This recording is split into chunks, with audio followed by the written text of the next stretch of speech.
prepare yourselves for the harbingers of doom, revealers of hidden truths, your guides into the realm of reality.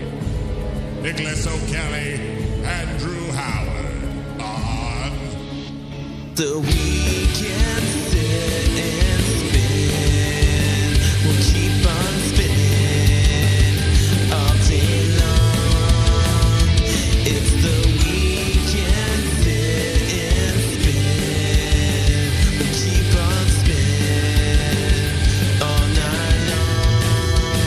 We'll sit, we'll spin, spin, spin, spin, spin, spin, spin, spin, spin, spin, spin, spin, spin, spin, spin, spin. With Nick O'Kelly and Drew Howard. And welcome into the Weekend Sit and Spin at the KineticHiFi.com studios this morning, Charleston, South Carolina. I am Nick O'Kelly. With me here in the studio, as always, Drew Howard. Welcome in this morning, Drew Howard. Hey, how's it going, Nick? It's going well, Drew. How are you? I'm good. I'm good. Busy week this week. Busy week indeed. We've got, of course, the 9/11 anniversary was this week. 13-year anniversary there. That's right. And I think to wrap up this week, I can wrap it all up in a tweet. In honor of what's going on with the Ray Rice, the hashtag, the 9/11, everything, I can put it all together. We can combine that why I stayed thing you see trending on Twitter right now. Okay, so this is the hashtag? Or this yes, is it's for George W. Bush. Right. It's a why I stayed 9/11 hashtag for George W. Bush. We're in the ring this morning. Here's the hashtag. Why I stayed, because my pet goat is a good book. But you don't have to take my word for it. Yes. Of course, that's why I stayed in a first grade classroom in Florida. That's right. You don't have to take my word for it. Well, But I'm you sure it don't was have a to good take book. my word for it. I haven't read the book myself. It could have been fantastic for all I know. Reading Rainbow needs to review that when it comes back on the air. It is coming back. They went through, what is that? Is Kickstarter. They used Kickstarter to raise the money to be able to come back. Yeah, they were trying to raise I think it was like $500,000, and they raised like $3 million in the first day. Yeah, that's amazing. People love Reading Rainbow. Yeah. So that'll be cool to see that back. LeVar Burton going to do it again, so it should be legitimate. No, but seriously, the 13th year anniversary of 9/11 this year, of course, we continue to realize all of the factual evidence that's been expunged from the entire situation and the falsehoods that continue to permeate the official story that I think people who look into it at this point know about, but the general public still relatively ignorant towards the fact that there was a cover-up. 9/11 was an inside job. And so not only do we remember the people who were fallen, of course, we lost a lot of lives, and that was extremely tragic. We don't want to take anything away from that. But at the same time, we have to remember who was also ultimately and remains ultimately responsible for it. Because those people remain in need of being brought to justice. Oh, yeah. It's the global offshore bankers. That's right. So, moving from that, it has been a big week in news. And, of course, bad news for you, Drew. I saw this morning. Toronto Mayor Rob Ford withdraws re-election bid. Very sad news for him. Yeah, it really is, because it's coming out now that he has a tumor. That's right. That he has a tumor in his abdomen that he's going to have to undergo medical help for, and he's going to have to withdraw from running for re-election, which is sad for the city of Toronto and sad for Rob Ford. We definitely want to keep him in our thoughts and prayers. That's right. However, he did announce that his brother would run in his place, saying, quote, "We cannot go backwards." So Doug Ford, a city councilor who's been the mayor's most fiery defender, submitted his papers to run for mayor in his brother's place, and he has two major candidates in the October 27th election. I wonder if he'll actually win. I mean, the city of Toronto, I think, likes Rob Ford pretty well. He's saved him a lot of money. He's dealt with a lot of issues, and he's brought pride back to Toronto. Well, the revelations of Ford's inappropriate behavior have piled up over the months, but documents showed that former staffers of the mayor told police he was intoxicated at work and drank while driving. A video emerged of an intoxicated Ford threatening to kill someone in an obesity-laced rant or obscenity-laced rant. I mean, listen, he's a fiery guy, but I think he's passionate for the office that he holds, no doubt, and he's passionate for for the constitutional law that he represents. So, anyway, there we go. News about Rob Ford coming out this morning here on the Weekend Sit and Spin. Been a lot of other stuff going on, though. Of course, this week, Obama has laid out his plans. We remember last week we had basically the schedule set up for how he was going to lay out his plans for going to war with ISIS. But remember, ISIS isn't Islamic. Right. That's a very listen. You know what? It's like on South Park where they say, "I learned something today." Yeah. I think when we come on this show, we learned something this week. And ISIS is not Islamic, Drew. And who in the White House press corps decided it was a great idea to film him from a low-level camera shot that made the display behind him look like he had horns? Right. Yeah, what was that display anyway? He looks like the freaking Balrog from Lord of the Rings there. It was like a golden tunic of some kind hanging behind him. Oh, I'm sure. Well, it wasn't Islamic, Nick. Yeah, It wasn't. That's not an Islamic banner behind him. I don't know what it was, but it did from the angle look as though he had horns coming from his head. And he's saying now there's a silver lining to the rise of ISIS. I mean, let's I don't make know. two things clear. Oh, good. We have the video ISIL is here. not Islamic. No religion condones the killing of No, innocents. they're only called Islamic The vast majority State. of ISIL's victims have been Muslim. And ISIL is certainly not a state. It was formerly al-Qaeda's affiliate in Iraq and has taken advantage of sectarian strife and Syria's civil war to gain territory on both sides of the Iraq-Syrian border. It is recognized by no government, nor by the Except for people it yours. subjugates. Yeah, he definitely ISIL recognizes is a it. terrorist organization, pure and simple, and it has no vision other than the slaughter of all who stand in its way. In a region that has known so much bloodshed, these terrorists are unique in their brutality. They execute captured prisoners. They kill children. They enslave, rape, and force women into marriage. They threatened a religious minority with genocide. And in acts of barbarism, they took the lives of two American journalists, Jim Foley and Stephen Sotloff. So ISIL poses a threat to the people of Iraq and Syria and the broader Middle East, including American citizens, personnel, and facilities. If left unchecked, these terrorists could pose a growing threat beyond that region, including to the United States.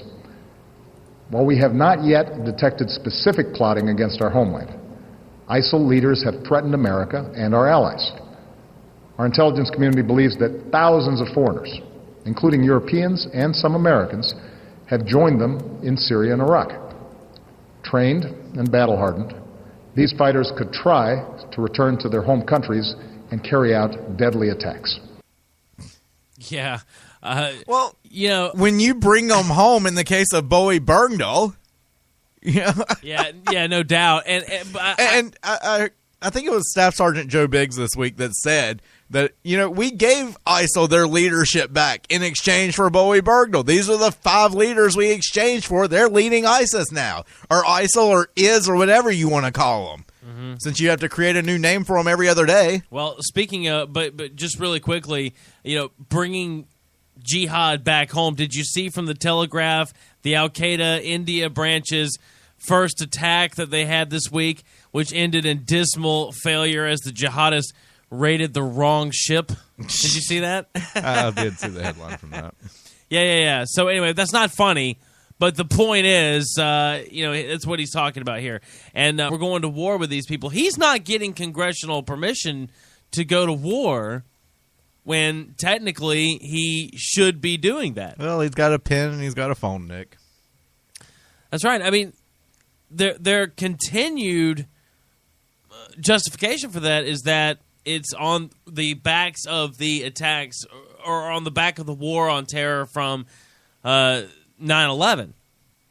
But it's a headline this morning. Michael Krieger, Liberty Blitzkrieg, It's a very long article, but I just wanted to point out one little section here. Obama's ISIS war is not only illegal, it makes George W. Bush look like a constitutional scholar, and it just says, no one has outlined this point better than Bruce Ackerman, a professor of law and political science at Yale, in yesterday's New York Times op-ed. It was called Obama's Betrayal of the Constitution. He said, President Obama's declaration of war against the terrorist group known as Islamic State in Iraq and Syria makes a decisive break in the American constitutional tradition. Mr. Bush gained explicit congressional consent for his invasions of Afghanistan and Iraq. In contrast, the Obama administration has not even published a legal opinion attempting to justify the president's assertion of unilateral war-making authority. This is because no serious opinion can be written. So the 2001 authorizations for the use of military force does not apply here. That resolution, scaled back from what Bush initially wanted, extended only to nations and organizations that, quote, planned, authorized, and committed or aided the 9/11 attacks. So ISIS created long after 2001, but Al-Qaeda publicly disavowed it earlier this year. So the technical situation here is that Obama should be gaining congressional approval. And again, it needs to be said that we created ISIS in Jordan. That's right. We trained them. Our military will tell you that these are the same people that they were training. And the whole time they were training them, ISIS was telling them, yes, after we're done in Iraq and Iran, we're coming to America. We will bomb you in New York. Mm-hmm. It led to problems. There's reports of firefights during the training between our soldiers and these ISIS terrorists that they were forced to train. Well, the king of Jordan's come out and said they were trained on bases in his country. Well, look back at any historical dragging of the U.S. into a war. We knew about the invasion of Pearl Harbor a week in advance. They know about this stuff. Let me tell you this. I warned you going into Wednesday night, Thursday morning to be prepared for the inundation of never forget post you're going to see on your Facebook feed. We got it. That you're going to hear everywhere. Never forget. Never forget. That's all I heard. But what have you forgotten? Have you forgotten that there used to be a time in America before you were molested to fly on a commercial flight? There used to be a time in America where 3-year-old paraplegic kids were not subjected to rape to get on a plane to go to Disney World? Are you forgetting that there was a time in America where your phone calls, your emails, your text messages, any form of communication more technologically advanced than a carrier pigeon was not read by government agents for your, air quote, protection? You see what I do with my little claw hands there, Nick, for protection? Means I don't believe you. No, but let me tell you something real fast. I started at 8 years old flying on my own to visit my grandparents every summer in Tampa, Florida, taking a flight by myself. They had a kids program. I didn't even go through that. I just went on the plane by myself, got my peanuts, got my soda, got off in Tampa Airport, which is huge. Got on a limo shuttle to St. Petersburg by myself from 8 till ever. All of that without the TSA. Exactly. Never forget what we truly lost on 9/11. It wasn't the horrific loss of life. It wasn't the 2 buildings and the 4 planes. It wasn't that we truly lost. It was America that we lost. The freedoms that make us great are gone now. They're eradicated. Our founding documents are a shell of what they were thanks to the Patriot Act. That's exactly right. Never forget that we used to be free, but we're not free now because according to official narrative, 19 hijackers from Saudi Arabia got NORAD to stand down, and then we had to go to war with Afghanistan and Iraq because of it. Mm-hmm. If we're serious about going after the supposed people that caused 9/11, then why are we still bowing down to Saudi princes? That's right, and I'm looking up an article real quick here. It came out this week. It was a Paul Craig Roberts article about the 13th anniversary of 9/11. I posted about it. Here we go. After 13 years. And it just has a couple of lines here that I really enjoyed because it was a good op-ed that he wrote. The tragedy of September 11th goes far beyond the deaths of those who died in the towers and the deaths of firefighters and first responders who succumbed to illnesses. For 13 years, a new generation of Americans has been born into the 9/11 myth that has been used to create American warfare and police state. A generation of Americans have born into disdain and distrust of Muslims. I mean, yeah, we have to realize that the post 9/11 babies now are teenagers. Oh, yeah. Yeah. A generation of Americans, Drew, have been born into a police state. Mm-hmm. They have been born into continuous warfare. And a generation of Americans has been born into a society in which truth is replaced with endless repetitions of falsehoods from the media and from the government. According to the official story, like you said, the world's only superpower for national security was defeated by a few young Saudi Arabians armed with only box cutters. Mm-hmm. You know what I'm saying? And listen to all these failures. Just really quickly, because he really lines it out well. There was several failures that day. That day, no aspect of the national security state worked. Everything failed. The U.S. Air Force, for the first time in history, could not get interceptor jet fighters into the air. Exactly, and why not? Where was our air defense? NORAD was under a stand-down order because of a supposed, is this real or is this a drill? Multiple drills going on the same day. Exactly. You know, this is clearly other powers that be, because 19 hijackers with box cutters are not going to get NORAD to stand down. Mm-hmm, mm-hmm. And should we believe NORAD? These are the same people that every December 24th track Santa across the U.S. Yeah, right. Santa's near Harrisburg. Are you sure it's Santa, or is that Flight 93, NORAD? That's right. The National Security Council failed. All 16 U.S. intelligence agencies failed, as did those of NATO and Israel. Air traffic control failed. Airport security failed 4 times at the same moment on the same day. If such a thing had actually happened, he says, there would have been demands from the White House, from Congress, and from media for an investigation. Officials would have been held accountable for these failures. Heads would have rolled. Mm-hmm. No one has been held responsible to this day. But, Nick, never forget, your government wouldn't lie to you. I mean, this is the same government that told us the truth about Waco, Oklahoma City, right. The Tuskegee experiments, Gulf of Tonkin, JFK blown away. What else do I have to say? You know? Well, our government would never lie to us. No, why would they? Go back to bed, America. Your government is in control. That's right. Go back to bed, America. They've devastated 7 countries, millions of Muslims under the guise of a war on terror. And again, the hijackers were from Saudi Arabia, so why did we go to Iraq with Afghanistan and Iraq? It's a good question. Why is Saudi Arabia someone we're still bowing to politically? Because Saudi Arabia is the 10th kingdom for the Middle East. They're the ones that are going to get control of the Middle East when these 10 kingdoms of the New World Order come into play. That's right. Which is what's happening right now.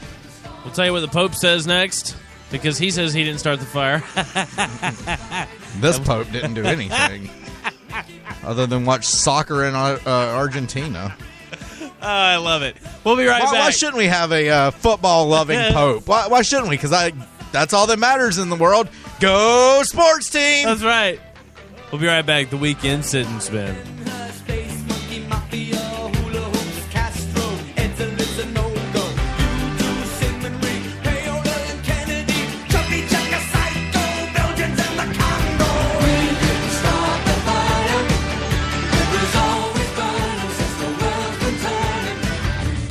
We got talk shows, we got sunglasses, we got music, we got fake Rolexes.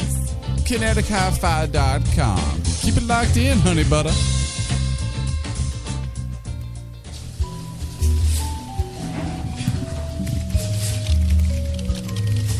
Hey, Tom. Yeah, hey. Hey, why is the computer so slow? Internet connection? It can't be the internet connection. We pay like $300 a month for that. Holy chestnuts. Yeah, that's ridiculous, I know. Yeah. So it must be. Let's look around here for a second. All right. Yeah. You know what? What? Where's this wire go? That wire? That wire. I don't know. It looks new. It does kind of look new, but then there's like 18 wires down there. Let's try plugging it in over here. What do you say? No, not there. No, right here. Are you sure? I'm positive. Are you sure, Tom? Positive. Plug it in. All right, let's try that out. Okay.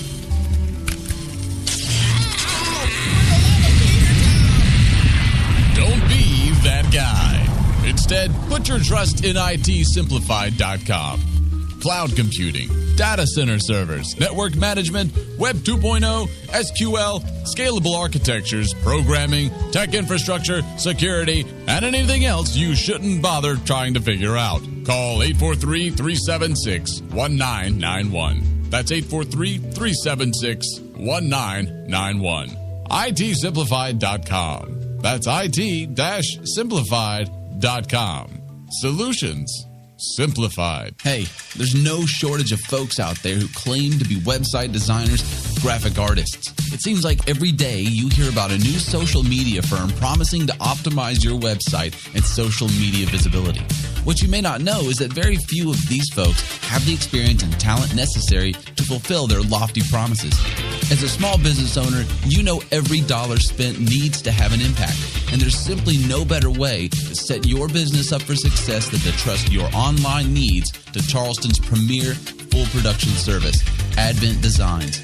Advent Designs has a history of success and customer satisfaction which is unmatched, and you can rest assured that your investment will see outstanding returns. Whether you need an intuitive new website, an eye-catching logo, a powerful new banner, or comprehensive social media campaign, Advent Designs is ready to help.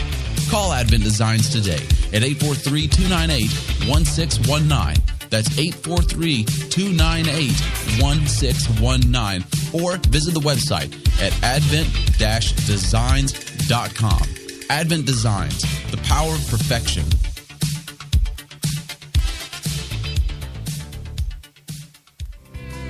Hi, this is Eddie Floyd of the International News Show, AM News. I want to tell you about the Wainema Ranch. As a matter of fact, I'm going to invite you to visit Wainema Ranch for one reason. You can visit them online right now and help out where you can with our American heritage, the wild horses and burros at the Wainema Ranch. It is right here north of Reno, Nevada. That's WaiNemaRanch.com, WYNEMA Ranch.com. Get involved. Visit us today and see why I say my wife runs the ranch and I run my mouth.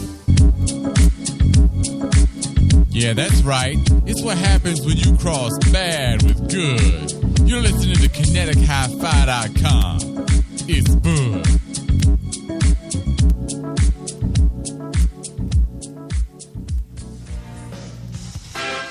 Someone always playing corporation games.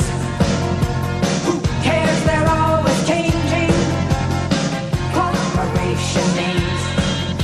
We just want to dance here. Someone sold the stage. They call us irresponsible. 1980s. Corporate dance music. I love it.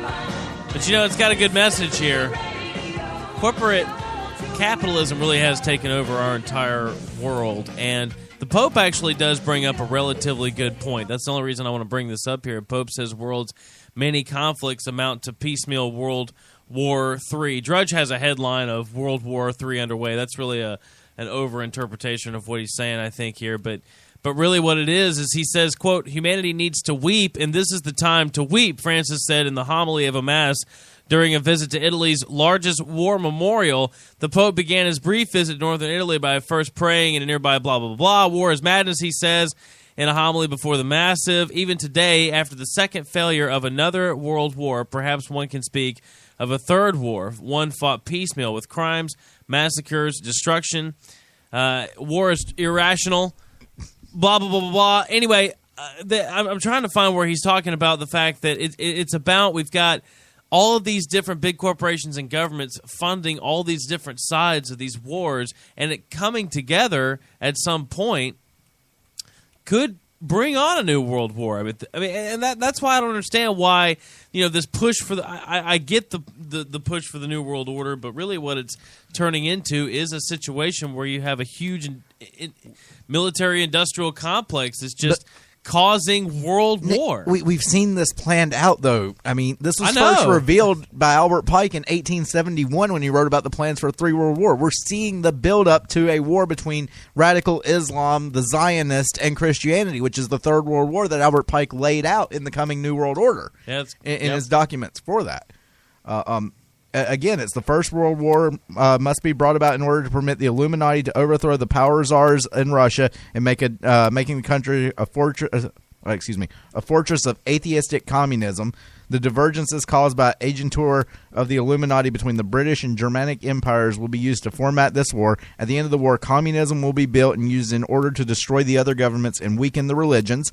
That was World War I. Remember, this was wrote in 1871. That's incredible. In letters from a 33rd degree Mason. Yeah. Second World War must be fomented by taking advantage of the differences between the fascists and the political Zionists. This war must be brought about so that Nazism is destroyed and the political Zionism be strong enough to institute a sovereign state of Israel and Palestine. During the Second World War, international communism must become strong enough in order to balance Christendom, which would then be restrained and held into check until the time when we would need it for the final social cataclysm. The Third World War must be fomented by taking advantage of the differences caused by the agentur of the Illuminati between the political Zionists and the leaders of the Islamic world. The war must be conducted in such a way that Islam, the Muslim Arabic world, and political Zionism, the State of Israel, mutually destroy each other. Meanwhile, other nations, once more divided on this issue, will be constrained to fight in the point of a complete physical, moral, spiritual, and economical exhaustion.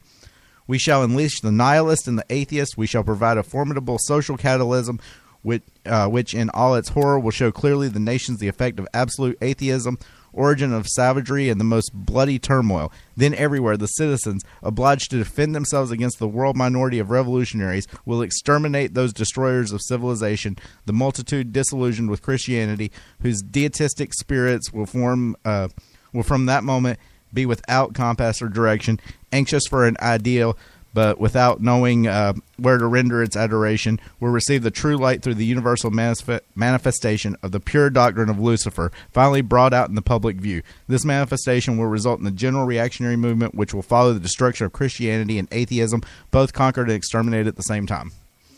We've been telling you that atheists are being used. The real power elite are not atheists like they portray. They bow at the altar of Lucifer.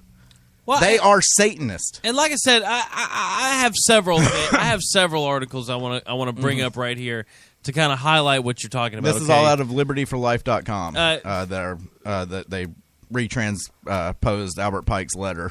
First of all, let's go to the ChristianPost.com this morning. This is in Drudge Report. But Satanists sell out controversial Oklahoma black mass event. Will stage exorcism despite Christian protests. It says the Satanist group that will stage a controversial black mass at Oklahoma City Civic Center has said that all 88 tickets for its September 21st event are sold out. The co-founder of the group revealed that the ritual will go ahead despite strong Christian protests and will feature a satanic exorcism, which, of course, is intended to draw the Holy Spirit from a follower's body. That wraps up their event, and that's an inversion of the Roman Catholic exorcism believed to expel the devil from a person.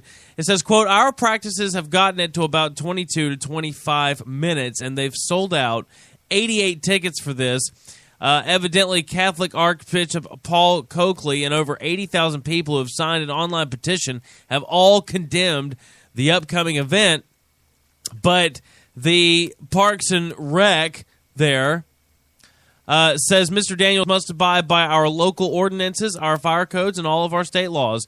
No bloodletting of any kind will be allowed, but basically the First Amendment protects their ability to do this, and they're going to do it. And you know, certainly I guess I don't want to I don't want anybody to be oppressed, I guess, but you know, you can just see the morality of our society decaying little by little with the destruction of the family unit. We talked about this morning. The destruction of the family unit being one of those things. I don't watch a television show anymore that doesn't have either an idiot dad, if there is one, or maybe a heterosexual dad, if there is one. It's been that way for 20 years. Or there is no dad. Or maybe it's a single dad and he's adopted kids or something crazy like that. But there is no family sitcom anymore. That's one thing. You know, and Christian values in general used to permeate through this society. We still call ourselves the Bible Belt. I don't think we can call ourselves that anymore. You got things like Southern Charm, you know, destroying it. And this kind of stuff here, this is in Oklahoma City. But, you know, they kicked it out of Harvard. Now Oklahoma City says, no. Oh, but come on, Nick. Thomas Ravenel's our only hope. He's the man that's been selected to go after Lindsey Graham. Again, the one person in Charleston that can't freaking beat Lindsey Graham because he's a moronic, cokehead idiot. Yeah, well, can you imagine eventually we're going to have actual satanic statues? I mean, they already had one in Vancouver. Didn't you see the one with the giant erect penis? Yeah, well, that was put up gorilla style, right? Yeah. I'm still expecting a state house to erect a real statue, you know? Well, tying it back in, however, to ISIS, because again, like I said, you hear the Pike thing, you hear the Pope and religious leaders saying, "Okay, look, this is the Bible being played out here. We're funding all sides of the world. World War III is coming." But then you've got the mainstream media here in the U.S. really confusing everything for the American people. Obama says there is a silver lining to the rise of ISIS. President Obama said that on Friday, and that's from the Washington Times. While decrying the death and violence, Obama says there's a silver lining. Speaking at the Democratic Party fundraiser, which is all he does anymore in Baltimore, the president said the Islamic State's sheer brutality, evidenced by the beheading of the 2 American journalists, should convince the rest of the Arab world that the Islamic extremism must be confronted and defeated. Quote, "What gives me confidence is that we're on the right side of history here. What also is a silver lining in the terrible mayhem that ISIL has brought throughout the region is it has focused attention, I think for the first time in a long time in the Muslim world, on the need to distance from and ultimately snuff out this brand of Islamic extremism." Mr. Obama spoke at the Baltimore home of Howard Friedman, who's the former president of the American Israel Public Affairs Committee. You know, Chuck Todd interviewed him last Sunday night on Meet the Press, and I rather enjoyed the interview because it did seem like it was less scripted. I mean, it was definitely scripted, but you saw Obama once again get a little nervous. You remember the Zach Galifianakis interview that was meant as a comical thing, but he got flustered there. Same thing with Chuck Todd. Chuck Todd managed somehow to get him a little flustered if you watch the whole thing, and I kind of enjoyed watching that because the American people need to see that he is trying to cover up piece by piece of what's really going on. But then Chuck Todd goes on MSNBC yesterday, I think it was. I was seeing this on Breitbart, I believe, and was trying to defend the president. Yeah, here it is. Arab allies don't trust the president. But what he was saying to Andrea Mitchell was that the president actually had bad intelligence at the beginning, and that's why he was so easygoing on ISIS for so many months. You know, the bombings on the mountain and all that, you know, the limited airstrikes and the possibility that he could have taken them out while they were marching across Afghanistan. He had bad intelligence as far as how powerful they really was. And now he has good intelligence, Drew Howard. Now he has good intelligence. That's what they're saying. We have a giant computer that's the acronym is intelligence, just like Team America. It's, intelligence tells us so. I mean, it just makes me sick, though. Because it's so obvious that they want to somehow defend Obama as he's just up there blatantly saying, "I don't need congressional approval to take us into yet another war." He's saying, "I'm not going to put boots on the ground. We're just going to use airstrikes," even though there already are boots on the ground. We had an article from Breitbart saying Susan Rice said it's not a war because we don't have boots on the ground. That was a big thing that they came out with. She said it. Well, John Kerry said it. We've got to get combat boots on the ground because that's going to ensure more money for the military-industrial complex with this. And again, we need our soldiers to stand up just like you did last year. Mm-hmm. We need you to stand up just like you did.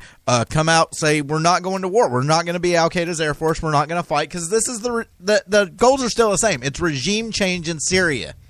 It's throwing Assad out, putting in a radical Islamist regime in there, just like Libya, just like Egypt.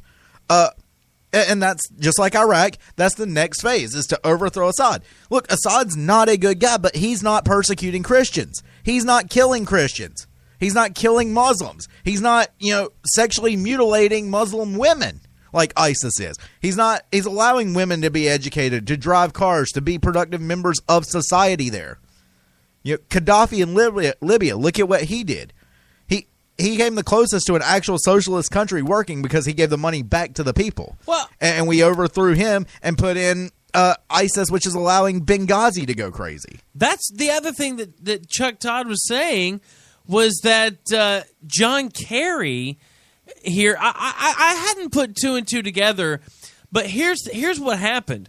John Kerry last year, this is what's really going on, okay? John Kerry last year promised the Saudis that we were going to go in and commit this regime change. That's why you had Lindsey Graham going around saying we got to bomb Syria. That's why you had John McCain going and having barbecue. And now that dirtbag is sitting up there today, or it was yesterday, saying, quote, war is wrong terminology for what U.S. is doing to Islamic State. It's a regime change. It's not a war. It's a coup. That's what's really going on here. We promised the Saudis a year ago coup that we're regime running. change in Syria. Exactly. We need to go to war with Saudi Arabia. But Saudi Arabia is the Illuminati headpiece to take over that kingdom. That's why Saudis are not... that's why you're not seeing attacks on Saudis. That's why none of 9/11's tracing back to them, even though most of the hijackers came from there. This is so disgusting in so many different ways. You have Kerry here in Breitbart speaking to CNN on Thursday. Kerry made the unusual pronouncement as he travels the world, attempting to persuade nations, particularly those in the Middle East, to help the United States vanquish the Islamic State. What they're not saying is that it's in Syria. The Secretary of State explained to CNN's Elise Labott that war is, to him, too limited a term for the situation in what the United States currently finds itself, and that the operation consists of many different things that one doesn't think of normally in context of war, like regime change and arming ISIS to combat ISIS, really, which is just throwing the Assad regime out because the Saudis don't like him. Kerry's statements echoed the words of President Obama in his highly anticipated speech this past Wednesday, in which he outlined an offensive consisting of airstrikes and diplomacy with neighboring countries. Now, what's really interesting, though, is that Kerry's up there saying that crap. See, this is the problem. There's bad communication in the ranks right now. The government is illegitimate. That's a big problem. But there's bad communication in the ranks because here's the other side of the propaganda. This is from Fox News. White House, Pentagon contradict Kerry, say U.S., quote, is at war with ISIS. And that's the White House and Pentagon acknowledged Friday that U.S. is at war. Kerry was speaking on Thursday. Said we're not at war. There's no combat boots on the ground. Susan Rice is saying there's no combat boots on the ground. The president says we're not putting combat boots on the ground. Then Friday, the White House and the Pentagon come out and say we are at war with the Islamic State.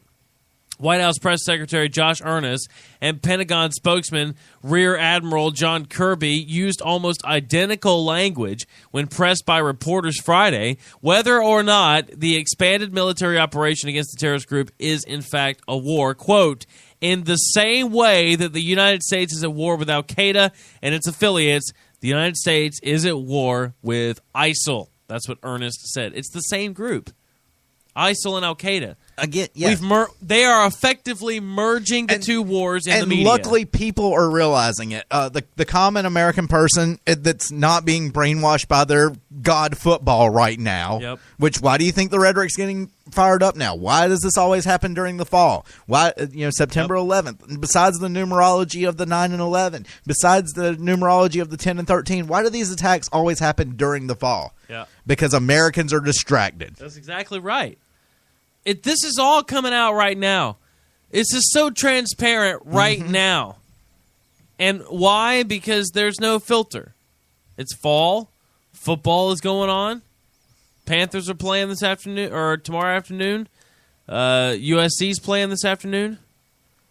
So, why not go ahead and release all of this? And just in case the games aren't enough excitement for you, we've got, football players being arrested for spanking their kids. We've got domestic, and I'm using air quotes here again with my little claw hands, domestic violence issues. Look, I mean, anybody that's seen the video of the Ray Rice situation, you've got to understand there's more going on to this. They were both drunk. She attacked him. Yeah, I mean, I'll be honest. It's not right to punch her and knock her out, but at the same time, there was an escalation that led to this. Let me ask you this. What actually happened? Because I haven't paid attention I don't to the know. Ray I haven't Rice. even seen most of it. I just saw a little clip on SportsCenter when I was at work. He beat his wife. Is that they were at a casino in Atlantic City or something? They were drunk, and it was in the elevator. She attacked him and started clawing him, so he punched her. And that sounds like the Beyonce thing. It's a lot like the Beyonce thing. It's very similar to that. And I'm so tired of this stuff. Here's the thing. If you don't want fights like this, then don't give millions of dollars to people who weren't raised right anyway, and now get to go out Well, and think they can just start fights. I won't even say that. I mean, this is a situation, again, with alcohol. I think that was a big proponent of the situation. You're Yeah. out, you get drunk, and They- tempers they're get not- heated, things escalate. They never get in trouble. They get to do whatever they want. They're handed millions of dollars, Yep. so they go to casinos, gamble away all their money, and blow it on alcohol Well, and get drunk as I won't you even know go what. that far. You see the same thing happen with College of Charleston girls downtown on Tuesday nights Well, that that's get true, drunk too. and start attacking and calling. Anybody out there that's showing any kind of restraint could be put in this situation. You know, how many times have you seen that on King Street with a drunk College of Charleston girl all of a sudden starts beating up a guy and he has to restrain her? Yeah, that's true. You know, it's not even the money situation. It's not the cultural situation. It's not the fact that he's a football player. Yeah, I made a joke about that. Okay, dude's a football player. He gets paid millions of dollars to hit people. So he brought his work home with him. Yeah. Nobody gets mad when I bring my work home with me. Do they get mad when you bring your work home with you? No, you get a There raise you go. for it. That's like race car drivers getting ticketed for speeding. Dude brought his work home. You know, I made a do you joke about expect? that, but at the same time, we see this time and time again in any situation, particularly where alcohol is involved, that tempers get escalated. And yet, you know, alcohol is worshipped commercially in the media. Yeah, I'm not planning on getting on a soapbox against alcohol. Obviously, I don't have a major problem with it. But I think it needs to be used responsibly, and even though you have that drink responsibly line at the end of it, when you have alcohol after alcohol after alcohol commercial on television constantly, you see all of your celebrity idols drinking it constantly. It's to keep the American people dumbed down in a zombie state of keep drinking beer, watch football, watch whatever other programming, you know, this week's hot, just keep watching it. It's really a Bill Hicks bit. I mean, Americans are fat, stupid, and drunk. That's right. And that's what we've become. Unfortunately, that's what we're known for. You know, you go read propaganda that's put out to other countries when they immigrate into this one. I've seen the documents. I've seen them. What is handed out to those people. And it talks about how basically, in a nutshell, how stupid we are, how we go headfirst in everything without thinking. And again, and for the past and we're 40 partiers. and for the past 40, 50 years now at the military-industrial complex, we wonder why the rest of the world hates us because we've spent 50 years bombing brown people. Yeah, exactly. Any brown person we can find, we've spent 50 years bombing them to keep the military-industrial complex going. Whether it's South and Central America, whether it's the Middle East, whether it's Asia. Yep, you know, that's a great point. I have something I want to get to on Adrian Peterson as well, but now I'm going to... Well, that was the one I referenced with football players being arrested for spanking their children. Well, I actually want to give my opinion on that, though. But I you know, also... if the games aren't enough to keep you distracted, now we have to worry about, oh, God, the NFL's turning women away through domestic abuse and spanking kids, and the Redskins name. Women said they don't like Redskins. But before I get to that real fast... The sky is falling. The sky is falling. I have this from the New Yorker. Every American president in the past quarter century has decided to bomb Iraq. And that's, quote, just 2 hours ago, Allied Air Forces began an attack on military targets in Iraq and Kuwait. That was President George H.W. Bush in 1991. In 98, you had Bill Clinton saying, quote, good evening. Earlier today, I ordered America's armed forces to strike military and security targets in Iraq. 2003, March 19th, quote, my fellow citizens, at this hour, American and coalition forces are in the early stages of military operations to disarm Iraq, to free its people, and to defend the world from grave danger. That was George W. Bush. Finally, 2014, my fellow Americans, tonight I want to speak to you about what the United States will do with our friends and allies to degrade and ultimately destroy the terrorist group known as ISIL. I mean, they have systematically destroyed that region of the world. Instead of going in and trying to stabilize it and make it something every 10 years, we've rebuilt it a little bit and then blew it up, basically. No, but here's what I wanted to say about Adrian Peterson. All right, because if you read the story, the one I'm reading here is from Breitbart. A Texas grand jury has indicted Minnesota Vikings running back Adrian Peterson on child abuse charges. They stem from a May visit in Houston when Peterson, by his 4-year-old son, the boy returned to his mother with cuts and marks. Peterson allegedly acknowledged that he disciplined, he used the words, whoop with his son with a switch from a tree. Now, I was spanked with a switch That's an old form of punishment. I imagine his mom probably did that to him. Mm-hmm. I'm not going to defend Adrian Peterson. I don't really care. It's just that I want to point out the degradation. Okay? I mean, kids have been spanked with switches in the past. You've heard about that. I was spanked with a switch. I used to have to go pick my own switch. Exactly. You got to go pick your own switch. Okay, so it's not unknown. It's also not like a cat of nine tails. I mean, it's not like they're getting their skin ripped off or something. The marks are from the switch wrapping around the ankles, okay, which is Adrian Peterson's defense, basically. He says he feels bad. Yeah, he knows he probably hit him maybe too many times. Look, I remember growing up people saying that, the whole joke about how, oh, you spank your kids, you're a bad person. That quote-unquote joke was formed as I was growing up with our generation. Parents were censored from spanking their kids, basically. And this is basically the end of it right here, I think. We see where now it's going to become some kind of a legality if you do it. You'll go to jail for it. Up until now, it's been a faux pas for the past 10 years. Now you're going to go to jail thanks to Adrian Peterson in the NFL. Yep. Not thanks to him, but thanks to the system taking advantage of him spanking his kids like countless of other people have done in the past. Yep. And maybe if some of these people would be spanked, they wouldn't go out and get so drunk and start a bunch of fights and do all this. Because, if you read it about him, there was another article out of Drudge. I'm not going to pull it up, but Adrian Peterson actually made the statement that he doesn't make compromises when it comes to acting right. Exactly, and that's what we need more people to do. We need more people that are going to stand on their morals instead of selling out and making compromises. But hey, this is just the beginning of the show. It's a big show today, Nick. We got a lot to get into in the next 2 hours. That's right. A lot going on. Rand Paul, Spy Court renews NSA metadata program. Border Patrol says no to militias, but yes to surveillance blimps. Yep. Nancy Pelosi says the end of civilization is nigh, but you'll never believe why she says that. That's right. So we'll get into that. Global warming. Ted Cruz booed off stage for talking about Israel. Did you see that? I saw that. Tax revenues and the deficit to talk about. Russia testing missiles. We'll talk about it all today. Stick around. It's the Weekend Sit and Spin.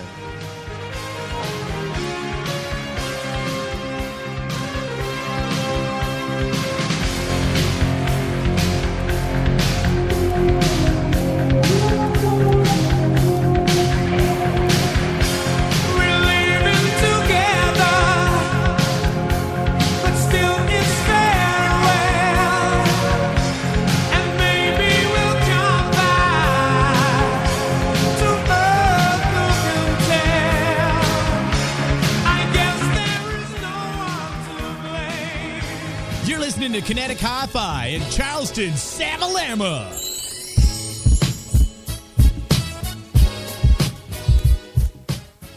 Do you sometimes think life was just better when I was young? Maybe you're right. There has been a marked decline in girls ages 8 to 14 that participate in Girl Scouting. And today we're looking for girls who are ready to be the leaders of tomorrow. Girls in this age group are vital to Scouting. They serve as role models for younger girls and uplift the community.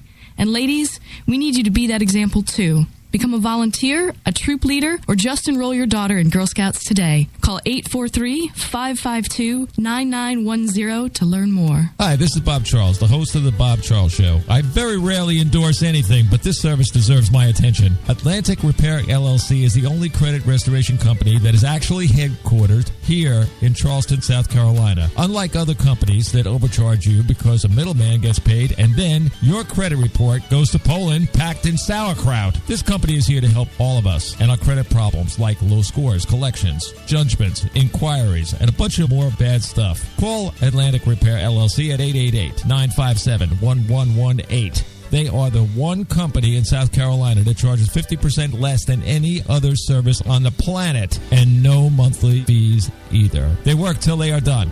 They get my vote. Now it's your turn. Call 888-957-1118 or go to www.atlanticrepairllc.com and follow the directions on page 1. They care for you.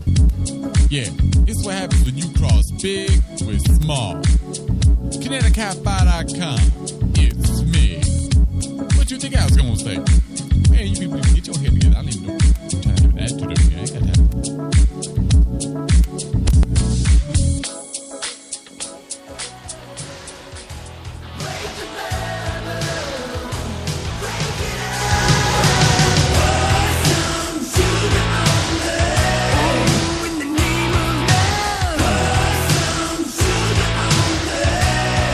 You know, you were saying something earlier about us being compared to Gaza,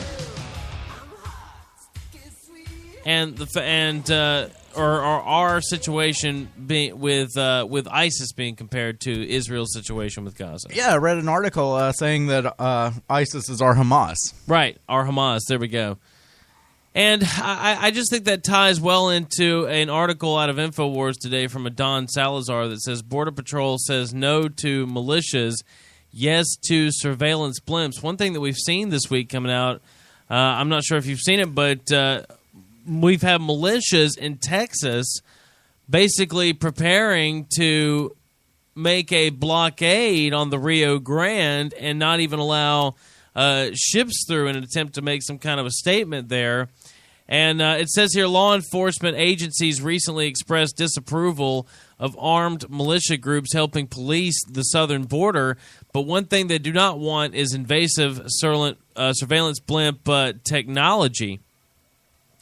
And it says, picking up the federal government's slack, various militia groups have assembled along the banks of the Rio Bravo River in the deep South Texas in an effort to supplement border security, prompted to action by reports that illegals are overrunning the country.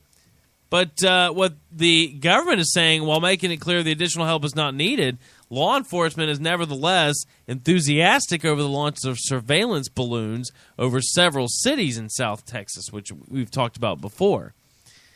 So, like I said, it's really more about our border is completely permeable right now.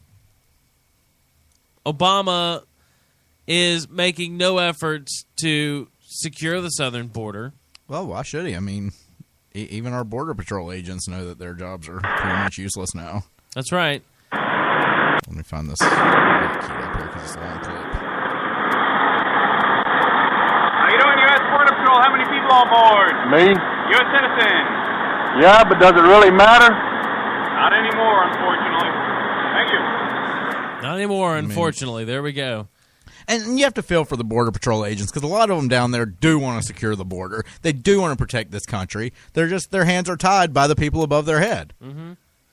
Exactly. I mean, Obama will not do anything to lock down the border. They are threatening the Foley family over the Islamic State ransom, the journalist who was beheaded, according to the video. Had a ransom for his release, and the family tried to raise it at one point, and the actually the U.S. government called and threatened them against doing so, saying it would be an act of terrorism. You know, so really what I see is that ISIS is definitely, like we've been saying for so long, and like we know, but it just illustrates the fact that ISIS is used as a way to bring in a police state in this country. I mean, they want to lock down the country. That's why they're okay with the surveillance blimps. They're okay with the license plate scanners. They're okay with the red light cameras and the drones, which, you know, I saw a report this morning, too. Justice Sotomayor saying in the Wall Street Journal, Americans should be alarmed by the spread of drones. See that? Speaking before a group of faculty members and students at Oklahoma City University's law school on September 11th, Sotomayor said frightening, quote-unquote, changes in surveillance technology should encourage citizens to take a more active role in the privacy debate. She said she's particularly troubled by the potential for commercial and government drones to compromise personal privacy. Quote, there are drones flying over the air randomly that are recording everything that's happening on what we consider our private property. That type of technology has to stimulate us to think about what it is that we cherish in privacy and how far we want to protect it and from whom. Because people think that it should be protected just against government intrusion. But I don't like the fact that someone I don't know can pick up, even if they're a private citizen, one of these drones and fly it over my property. So there you go. Even drones starting to make some kind of a splash. Pilot spots drone flying over Nashville airport. Like I said, that's just what makes me sick, is that the government will threaten people instead of being able to get a U.S. journalist back from this terrorist organization. You know, they only bomb them to help them paint in the lines and stay in the areas where they're supposed to be. But yet the border's wide open and they're locking us down in a police state because they say that we need protection. Like we said, we remember a time when the TSA didn't exist, and I felt safer then than I do now. Absolutely. And yet Julian Haddam reporting this morning from The Hill, Spy Court renews NSA metadata program. The federal court overseeing spy agencies on Friday reauthorized the National Security Agency's controversial bulk collection of Americans' phone records. It says with the surveillance reform bill stuck in the Senate, the federal court overseeing spy agencies on Friday reauthorized the NSA's controversial bulk collection. Reauthorization from the Foreign Intelligence Surveillance Court allows the NSA to continue to warrantlessly collect metadata in bulk about people's phone calls. The records contain information about which numbers people called, when and how long they talked, but not the actual content of their conversations. Given that legislation, quote, has not yet been enacted, and given the importance of maintaining the capabilities of the Section 215 telephony metadata program, the government has sought a 90-day reauthorization of the existing program. That's the Justice Department and Office of the Director of National Intelligence said in a joint statement referring to the section of the Patriot Act that authorizes the program. The House passed a bill to end bulk collection program earlier this year and instead allow the federal government to search for specific records. Privacy advocates balked, however, warning that the legislation was too broad and would have allowed the NSA to conduct searches for every number in certain area codes, for instance, on every Verizon subscriber. So nevertheless, they're going to continue it. I mean, like I said, that's what makes me really sick here, is that we have real problems that the government needs to be concerned about. But what they're spending their money on is locking down the American people, making sure that they can collect all of your data, making sure that whoever wants to be able to come into this country can, which we have Jeff Sessions having something to say about the amnesty situation and not giving it to the masters of the universe, as Mark Zuckerberg refuses to attend a debate with Laura Ingraham over the whole situation, and claims that Jeff Sessions, actually one of the millionaires that owns Facebook, claims that Jeff Sessions is clinically insane for supporting U.S. workers. All of these things totally disgusting. Yeah, because, we got to support the foreign workers we're bringing over here. We got to allow Facebook and Microsoft and Google to fire thousands of American workers so they can bring in guest workers. I mean, I can't believe, and I'll get into it at the start of the second hour here, the rush hour coming up next here on the Weekend Sit and Spin, but it's Mark Andreessen, Jeff Sessions clinically insane for supporting U.S. workers. I'll get into that next, and also Mark Zuckerberg's latest about amnesty, because they're continuing this to perpetuate this lie that we need more skilled laborers and more workers, and that's why we need to promote amnesty and bring all these people back into the country and so forth. And it's all ridiculous. Because what they're really doing is destroying the middle class and bringing us into equality in the or bringing us into equality and poverty, basically, in this country as they set up a corporate, capitalist, fascist society. So we'll talk about that next. The impact on the border and border control, global warming, Hillary Clinton, and so much more. Stick around. More to come. The Weekend Sit and Spin.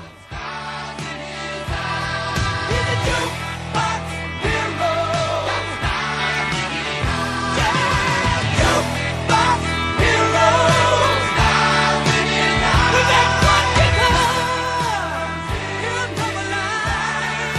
tuning in to KineticHiFi.com. Stay tuned in. Thanks.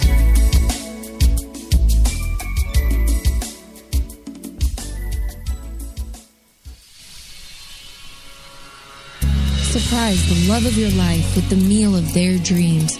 Why fight traffic, weather, wait lists, annoying waiters, when the best of Charleston can come to you? Chef Michael Fanau has over 20 years of culinary expertise to please your palate. Enjoy a romantic getaway in the privacy of your own home. Pricing is much more affordable than many downtown locations, and gift certificates are available. Simply visit cookingforcouples.co, cookingforcouples.co, or call Chef Michael 843-714-8693, 843-714-8693.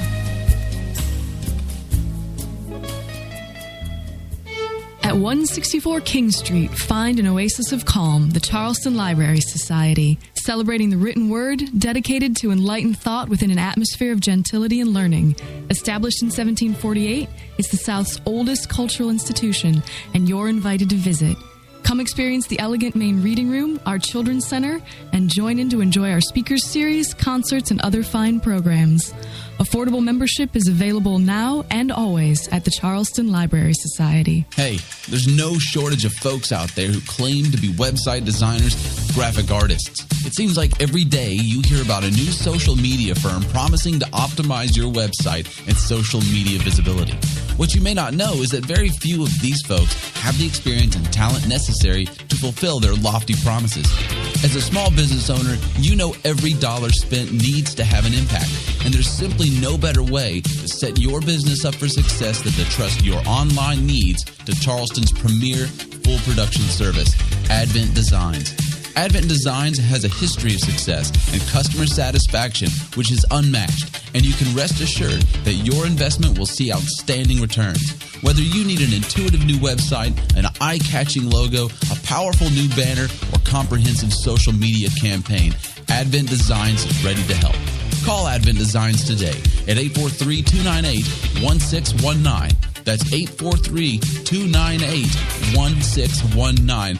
Or visit the website at advent-designs.com. Advent Designs, the power of perfection.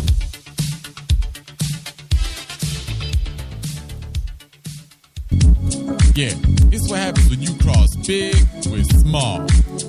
KineticHiFi.com. It's me. What you think I was gonna say? Man, you people get your head together. I don't even know what time that to do. I ain't got time.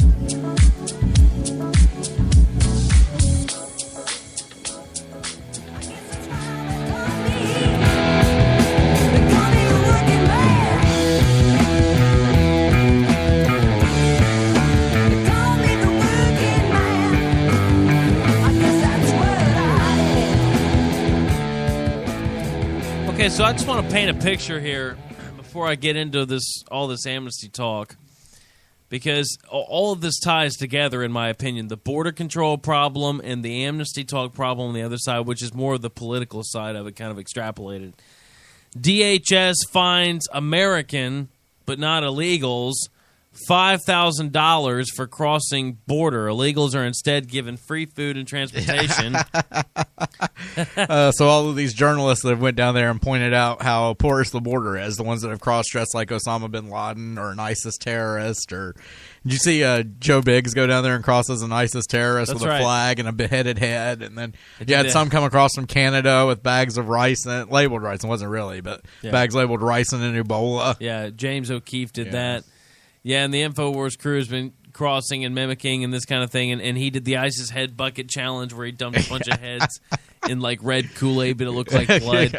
It's exaggerated, but it really does paint a good picture of the real situation. We are under this guise. We're under this false reality. We're living on a holodeck that we have real sovereign borders in this country. Number one, we don't have sovereign borders. They've been taken over by the North American Union.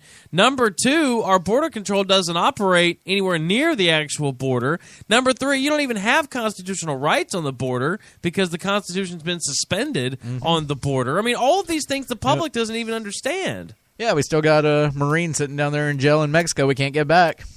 You know, and all I'm saying is if we're taking all these people, just send him back with it. Yeah, absolutely. Yeah, just Holder Obama say that. Be like, look, we've taken in, conservatively 100,000 of your unwanted kids in the past. I use that term loosely because that's what they use, but they're not kids. They're up to 28 years old. Yeah, definitely not kids. But we've taken in all these. Send our people home. But they won't, because America has a moral obligation to take care of these illegals. At least that's what Eric Holder said this week. That's right. I just want to remind you here real quickly to dovetail what you're saying. The increasing numbers of unaccompanied children appearing in our immigration courts presents really an urgent challenge. How to conduct immigration proceedings in an efficient manner while any claims for relief are presented as clearly as is possible. One way to address that challenge is to facilitate access to legal representation for these children. Now, though these children may not have a constitutional right to a lawyer, we have policy reasons, and we have a moral obligation to ensure the presence of counsel. And that's why the Justice Department began planning a legal aid program well before. Now, they don't have a constitutional right, but we should do it for the children. That makes me want to throw up. They don't have a constitutional right, but it's for the children. Well, and like I said, I just want to re-emphasize here because we keep hearing this for the children. We've said this many times, but from CNS News, this was from back August 27th of this year. Mayor, adult illegal aliens with graying hair enrolled in public schools. She added here, this is the mayor, that the federal government will not allow school officials to verify their ages, even though one of the students turned out to be 35 years old. Quote, but there are people with graying temples, hair around their temples. We were told through a directive from the Department of Justice that we were not to question or attempt to verify these ages. Can you imagine? Oh, yeah. If you had children in an elementary school, and there was a 35-year-old in your third grade girls class, they can't verify these ages. But Nick, he feels like he's only 8 years old, so it's okay. I bet he does. Yeah. See, here's the problem. They put the schools, they make the schools be the bad guys, so the parents end up hating the schools. Yep. But Nick, we have a moral obligation to these children. It's for the children. I mean, we have to take care of the children, Nick. Don't you know that? It's always all about the children. I want to be with these children. I want to read to them. I want to show them there's light away from the darkness. I want to be their grandpa, their uncle, Gene, whoever. I want to spend time with them as much as they will allow and their parents will allow. I want them to come to my home, and I just want to love them because they were very brave and very sweet, and their innocence has been torn away. Yeah, my little new production value there for you, Nick. Yeah, my innocence has been torn away every time I listen to that. Playing the Gene Rosen song underneath it. Well, but just to get back to this kid Daniels, it says the Department of Homeland Security has fined an American and a Canadian $5,000 each for crossing the U.S.-Canada border, fines which are never addressed on thousands of illegal aliens who are detained by the Border Patrol daily. Now, the two men, a 40-year-old American and a 44-year-old Canadian, were walking down a dirt road with mountain bikes near the border when they were approached by a Border Patrol agent. Quote, questioning by the agent revealed that the two suspects illegally entered the U.S. from Canada and, therefore, of course, were being harassed. It stated a Customs and Border Patrol press release. Subsequently, both males were arrested for violation of U.S. law and transported to the Wrangley station for further processing. Following database verifications, quote, Border Patrol agents turned over both subjects to CBP officers at the Coburn Gore port of entry for assessment of fines and penalties. Both men were assessed of a $5,000 civil penalty under 19 U.S.C. 1459 for failure to report to border officials. That's unbelievable. Unbelievable. Quote, since this is an administrative fine, the individuals do not have to go through a judicial process and will have approximately 30 days to pay it. And the fact is, too, that's really bothering me about this is these politicians know the American people do not want amnesty. We've got another call from 4 very embattled Senate Democrats right now that are saying, please just give us an indefinite delay to this. Drop this. Vulnerable Senate Dems urging indefinite delay on executive amnesty. This is our Breitbart.com. Mark Pryor from Arkansas, Mary Landrieu from Louisiana, Kay Hagan from North Carolina, and Mark Begich from Alaska are all saying, please drop this.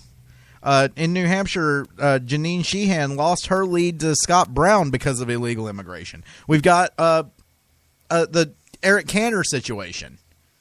Mm-hmm. Exactly. Yeah, where he was voted out because of his support for amnesty.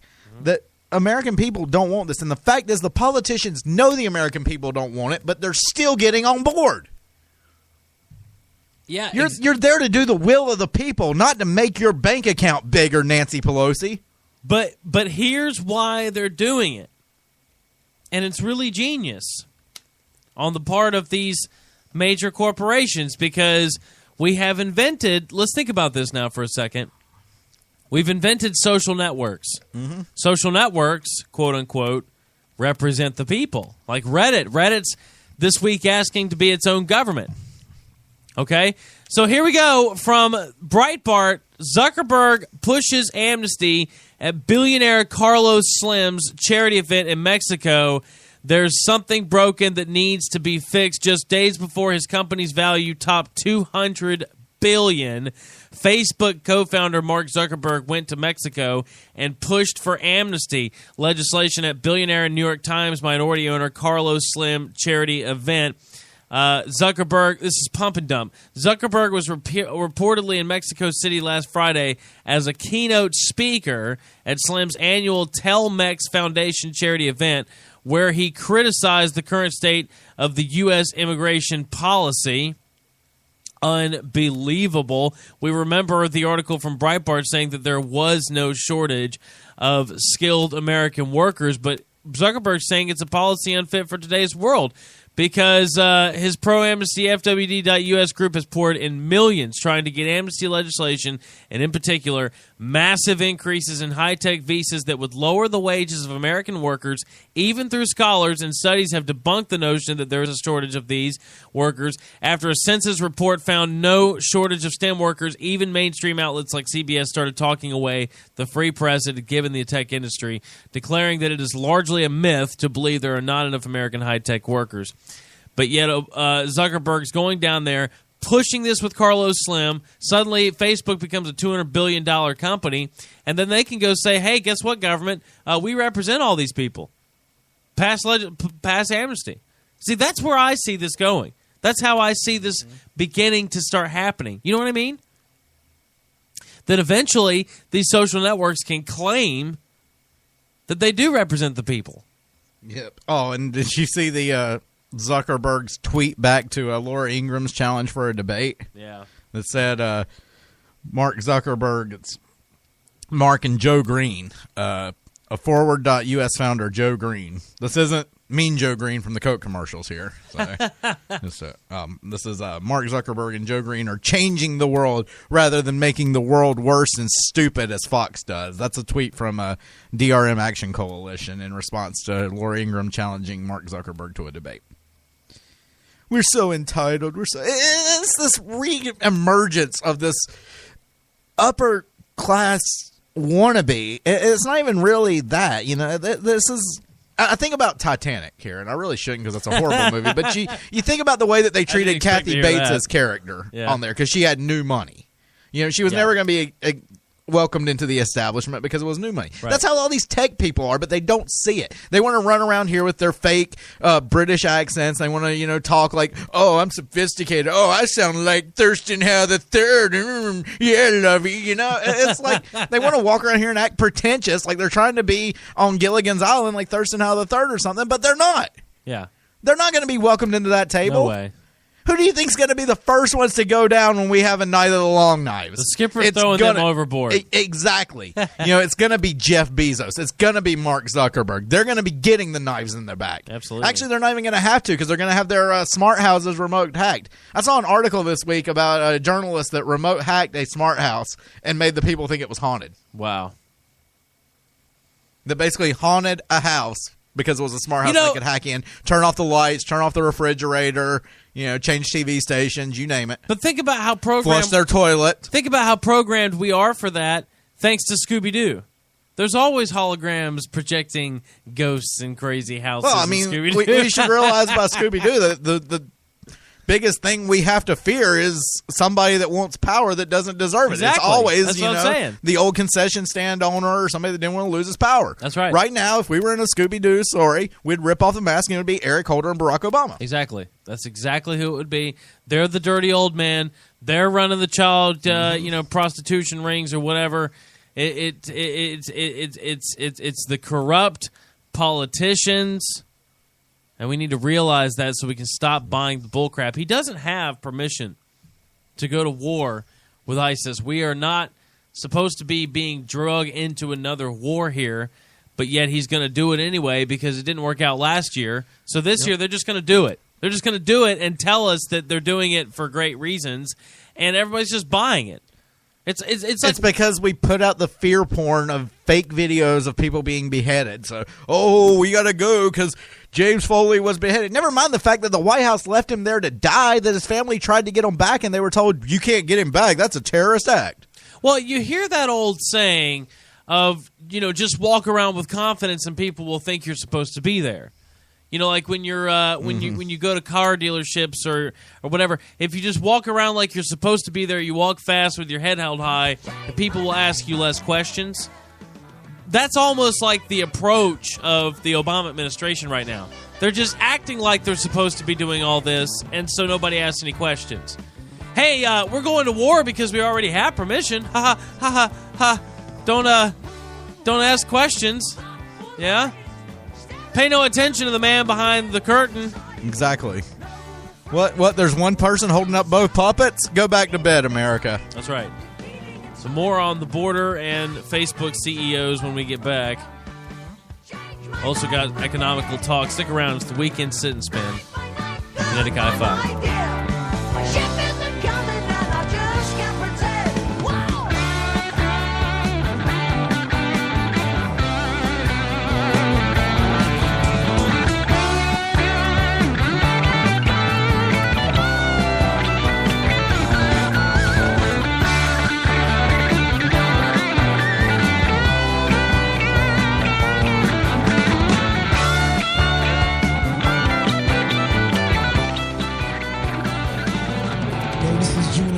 In South Carolina, I stay tuned to Kinetic Hi-Fi for the best in music scene.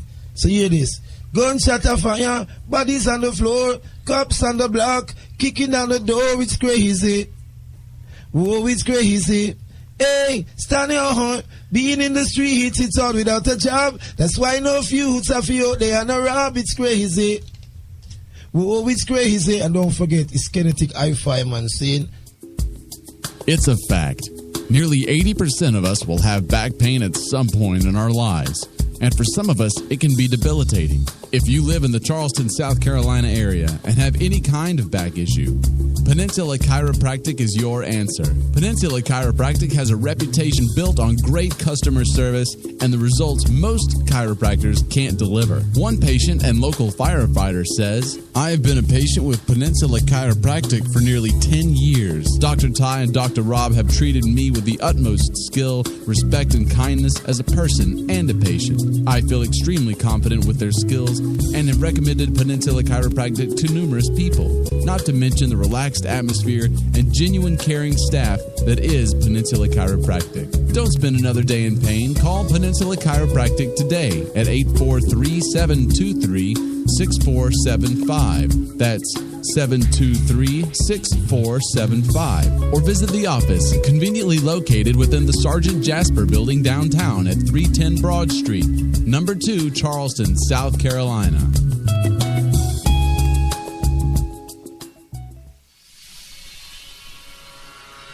surprise the love of your life with the meal of their dreams.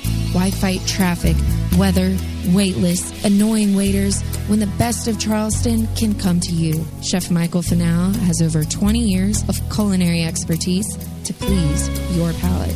Enjoy a romantic getaway in the privacy of your own home. Pricing is much more affordable than many downtown locations, and gift certificates are available. Simply visit cookingforcouples.co, cookingforcouples.co, or call Chef Michael 843-714-8693. 843-714-8693.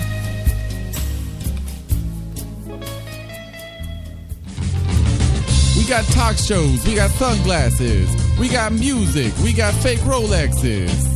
KineticHiFi.com. Keep it locked in, honey butter.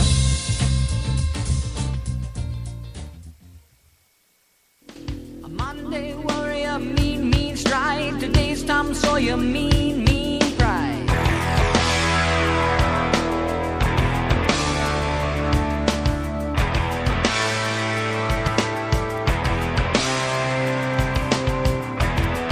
Though his mind is not for rent, don't put him down as arrogant. His reserve a quiet defense, writing out the day's events. Down the river.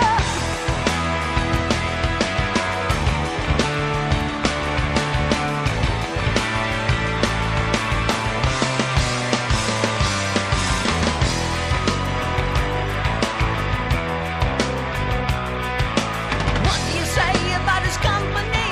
Is what you say about society. Catch the mist, catch the myth, catch the mystery, catch the drift.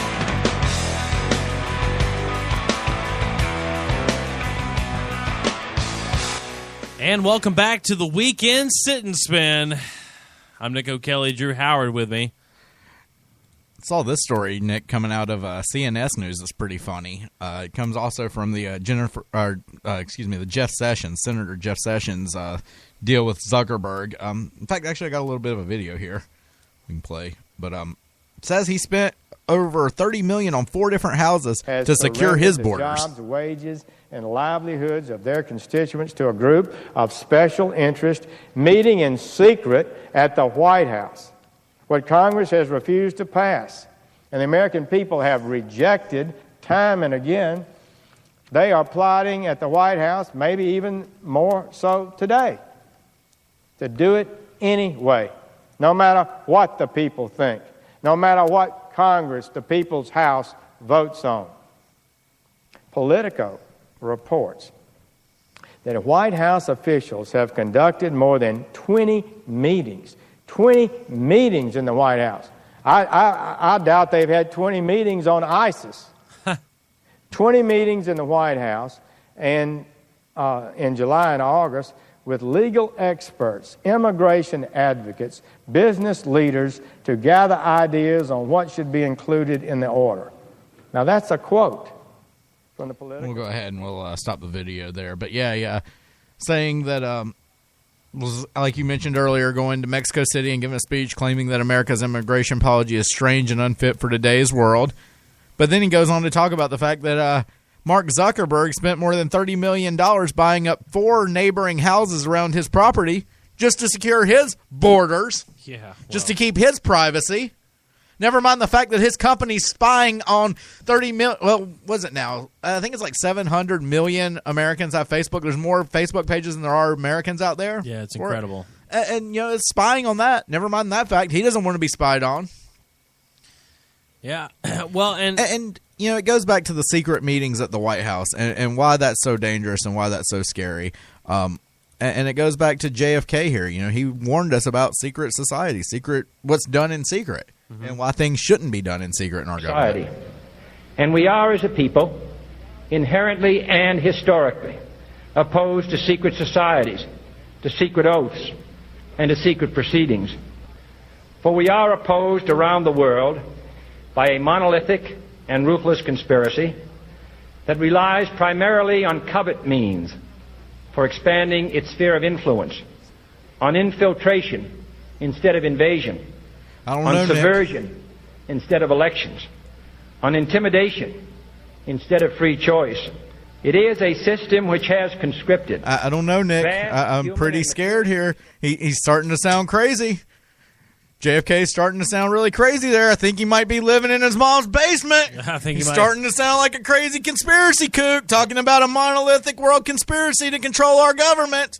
Oh, wait, this was only 2 weeks before he got his head blown off in Dallas?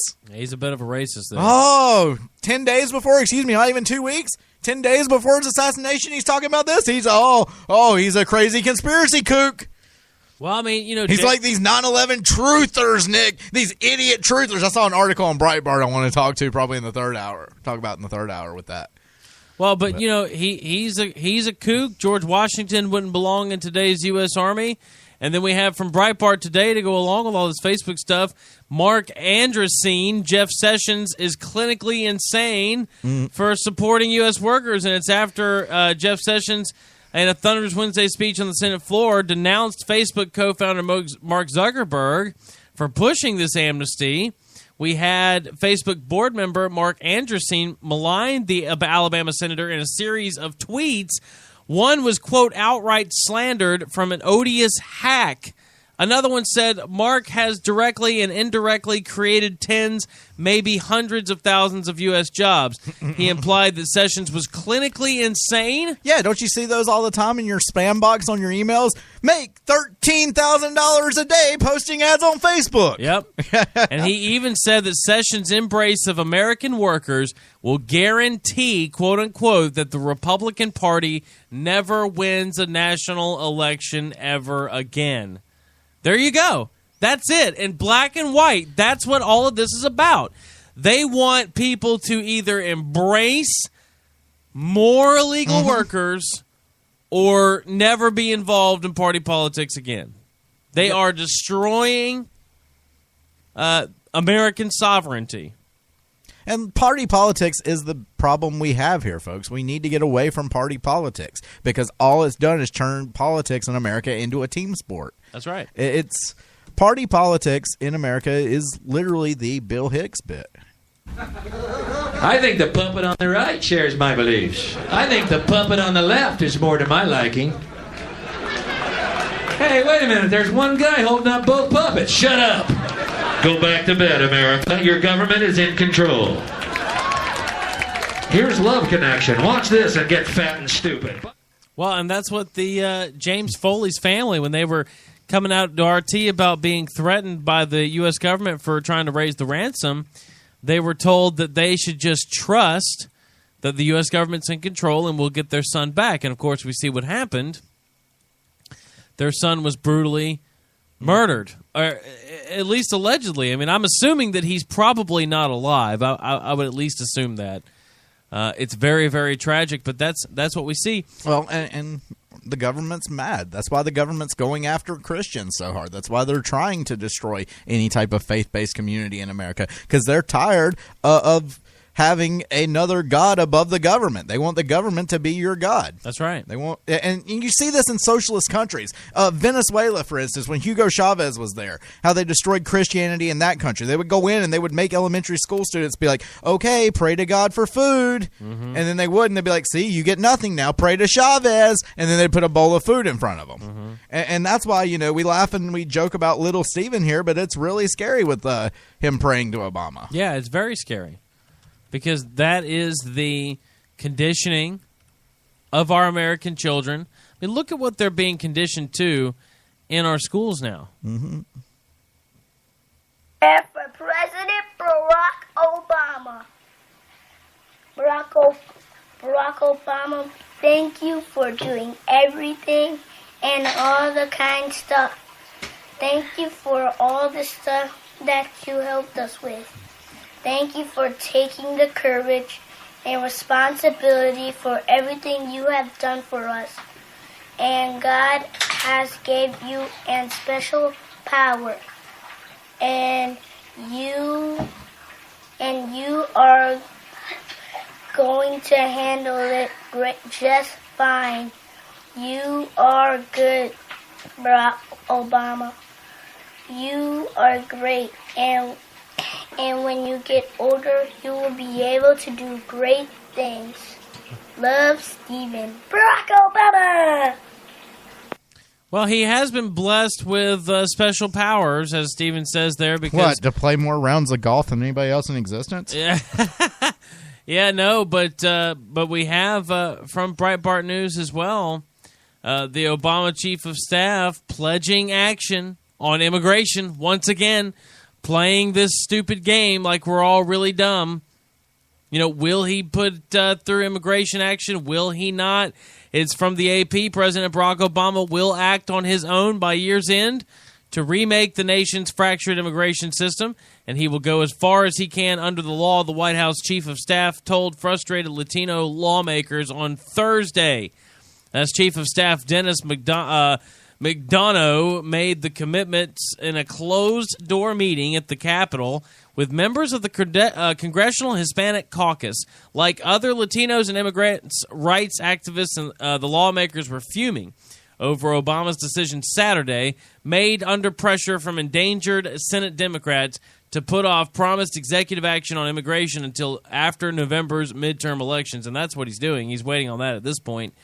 We still see him going to all these fundraisers because they know that if he, when he does it, that's basically going to lose the Democratic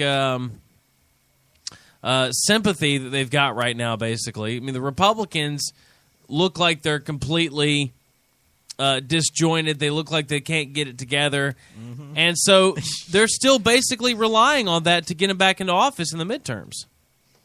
Well, and that's why we were saying earlier that a lot of the really vulnerable Dems are scared of it now. But I've got a new report here, Nick, about what they're doing in Arizona with the Border Patrol. You're not going to believe this one. What the Arizona Border Patrol is doing. It's I got a clip here from Neil Cavuto show that we'll play. It's going to blow you away, Nick. You're not going to believe this also one. Extends to the possibility they've already done it. They're already here. What do you think? Absolutely. If 123,000 can make it just here through this part of Arizona, then clearly those with military training and all the means necessary financially and deliberate plans, clearly they can make it through. And when our federal government finally admits that this border is porous, it's not secured, and oh my God, ISIS could come this way. This is outrageous. And who is in charge to protect our country? And I can give you a window into this administration because just a month ago, while all this was going on, we heard, myself and countless sheriffs in Fort Worth, Texas, heard Director Kurlikowski, who's in charge of our Border Patrol heroes, and he told us a story about how wonderful it was that these Border Patrol agents, the federal law enforcement, ready for it, Nick? Had a birthday cake for this 13-year-old Honduran. Yep. And he's never had a cake, and I was unglued, and I called him on that, and said, how on earth have we arrived at this point where it's become the job of our Border Patrol agents, their sole purpose should be to protect our country and to secure our border, is it to do what you just said, and to have a birthday cake for a 13-year-old Honduran? Outrageous, unacceptable. Well, and here's what the thing. Happens, though, Sheriff? We are legitimately paying them to do that. If that's what they're doing on the clock, we're paying them to do it. So it goes even beyond the fact that they shouldn't be doing it.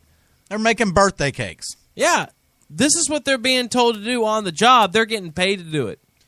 Yeah, okay, you want to get a Honduran a birthday cake? Yeah, maybe that's good. But why don't you just go down to Food Line and buy one instead of taking the time to bake him a cake? Yep. Go buy him a cake, hand it to him, and then get back out there and secure the border. Yep. Well, the Weekly Standard reporting feds to spend $500,000 for new art at Customs and Border Protection Facility in San Diego because they want it to look nice. They want it to look nice for all of these illegals here. Hold on, Nick. And it says here while you're swallowing. I thought. Hold on. I don't mean to go there. This is going to get a little crass. Okay. But I thought all these illegals were already giving art all over the bathrooms. And, we hear all the reports about they don't know how to use toilets. They have to put up signs that say paper goes in the toilet. Oh, wow. There, because they're putting their crap-stained toilet paper on the floor. No. And they're taking craps in the middle of the floor because they don't know how to use a toilet. So I thought they were leaving their own Barry Soetoro-inspired art all over the place. Yeah, you think they would want to spend $500,000 on some Lysol. On some cleaning products, yeah. some new rugs. But no, the busiest land port, quote unquote, of entry in the Western Hemisphere is getting an upgrade. And according to the U.S. General Services Administration, the GSA, about $500,000 worth of new artwork will be part of the package. The San Isidro Land Port of Entry, the border crossing facility for the San Diego-Tijuana region, has been undergoing a $735 million modernization project spanning more than a decade. Since Phase 3 of the project is included in President Obama's fiscal 2015 budget, the GSA has begun soliciting contractors, and that includes artists who will be commissioned to provide approximately $500,000 in new artwork. It says the GSA will modernize and expand the San Isidro Land Port of Entry to better meet the needs of its tenants: U.S. Customs and Border Protection, Immigration and Customs Enforcement, U.S. Border Patrol, and the U.S. Department of Agriculture.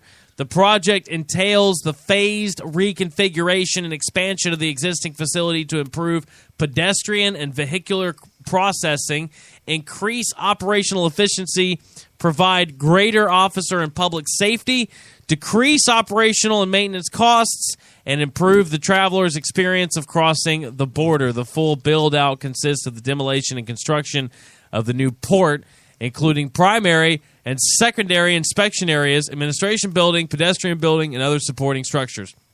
They're tearing the whole thing down and rebuilding it all back. $735 million is being spent.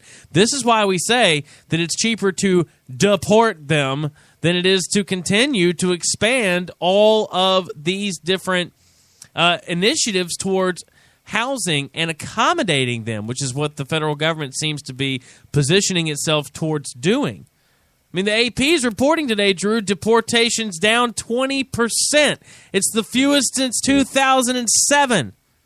President Obama has quietly slowed deportations by 20% while delaying plans to act on his own, potentially to shield millions of immigrants from expulsion. It says the Homeland Security Department is on pace to remove the fewest numbers of immigrants since 2007, according to an analysis of its data by the Associated Press. Immigration and Customs Enforcement, the federal agency responsible for deportations, sent home 258,608 immigrants between the start of the budget year last October 1st and July 28th this summer, a decrease of nearly 20% from the same period in 2013. So this is the issue, the border being positioned to accommodate all of these illegals, to bring them in, to give them jobs, taking your job. South Park was right. They took our jobs, and now it's actually happening. Feds force public schools to accept illegal children without medical screenings. We saw earlier, I had an article about how we had the schools. I was reminding you of the CNS article of how the schools cannot verify the ages of the people that are coming in, the illegals that are coming in. It's against federal regulations. Well, they also have to accept these quote-unquote children who could potentially be 35 based on that fact without medical screenings. Since October 2013, 50,303 unaccompanied children from El Salvador, Guatemala, and Honduras have crossed America's porous southern border. The Obama administration has sent none of these children home. Instead, federal officials have chosen to set aside normal immigration practices and to allow this wave of young illegals to apply for green cards. With school now in session, these kids have enrolled in public schools nationwide with no medical screenings. Think about all the shots you have to get as a kid to go into school. You get lined up in shot firing squads. And we're seeing all of a sudden a major rash of kids with a respiratory illness, an unknown respiratory illness. It's thousands, maybe even tens of thousands now are being reported across the Midwest, into the Northeast, this mystery illness, respiratory illness. And a lot of it, I'm having to wonder how much is it's coming across the border. That's right. Is this a third world problem that we have? CNN Health is reporting it. Enterovirus D68 sickens more than a dozen in New York, as now it has spread to the state of New York. It's over thousands in the in the Midwest. That's that right. We're seeing. Well, and this is just the latest on it. But as of September 11th, more than 80 cases in 6 other states, Colorado, Illinois, Iowa, Kansas, Kentucky, and Missouri, have been confirmed 475 to be in Kansas City alone. That's right. So New York is the first state in the Northeast with confirmed cases. And you know what's crazy about this? Is it seems like the kids who are vaccinated are getting it the worst. Oh, well, there's no doubt. You know, I again, it's the vaccinations. It's a lot of it's playing with that. It's going in there to say that vaccinated children could be more vulnerable. Unvaccinated children appear to be immune to the mysterious virus spreading the Midwest. This is out of the Inquisitor.com. Well, look, I don't want to call them out, okay, but it's been a year. We talked about this last year.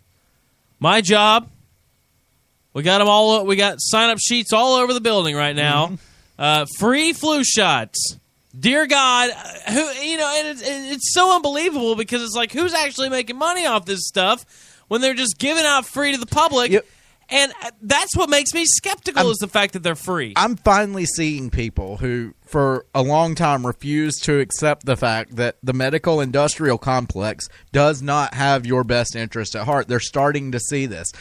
Other people that have been hosts on this radio station here on KineticHiFi.com, friends that I've made through that don't agree with the conspiracy views that I have. You know, the ones that will actually believe that 9/11 was perpetrated by 19 terrorists with box cutters.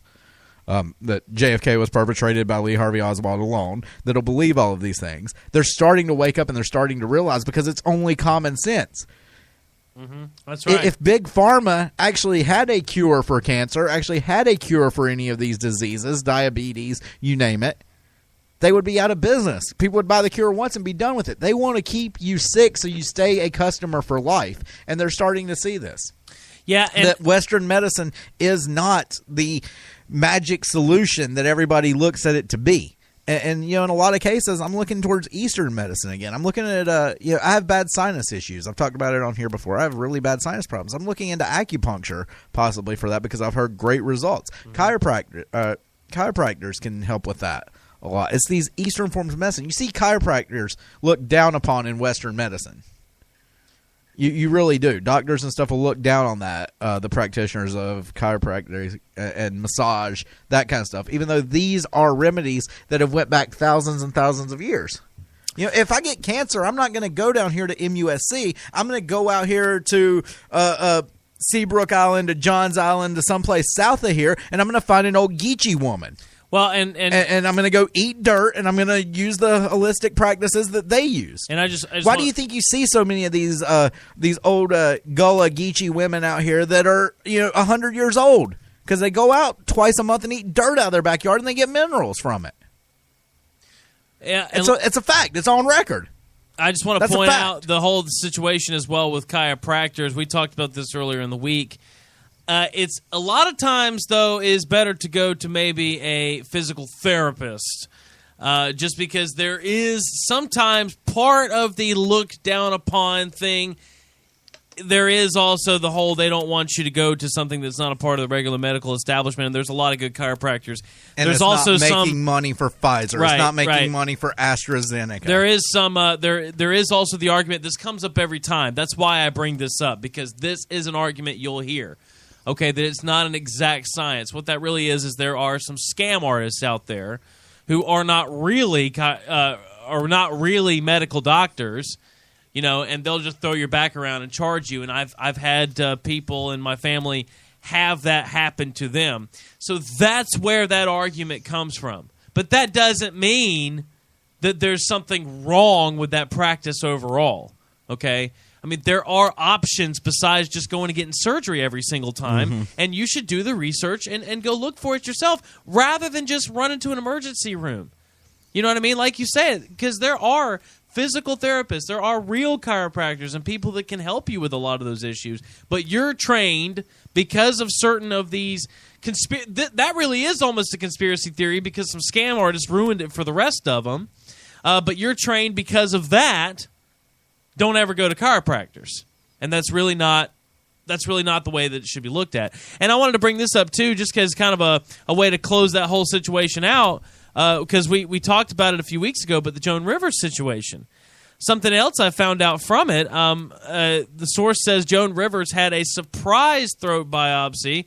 So there was like a doctor that came in that was unexpected in the whole situation, that ran an unauthorized procedure that they're now suing against. But the doctor who operated on her reportedly noticed something on her vocal cords and then performed the unplanned biopsy, something that isn't supposed to be done outside of a hospital.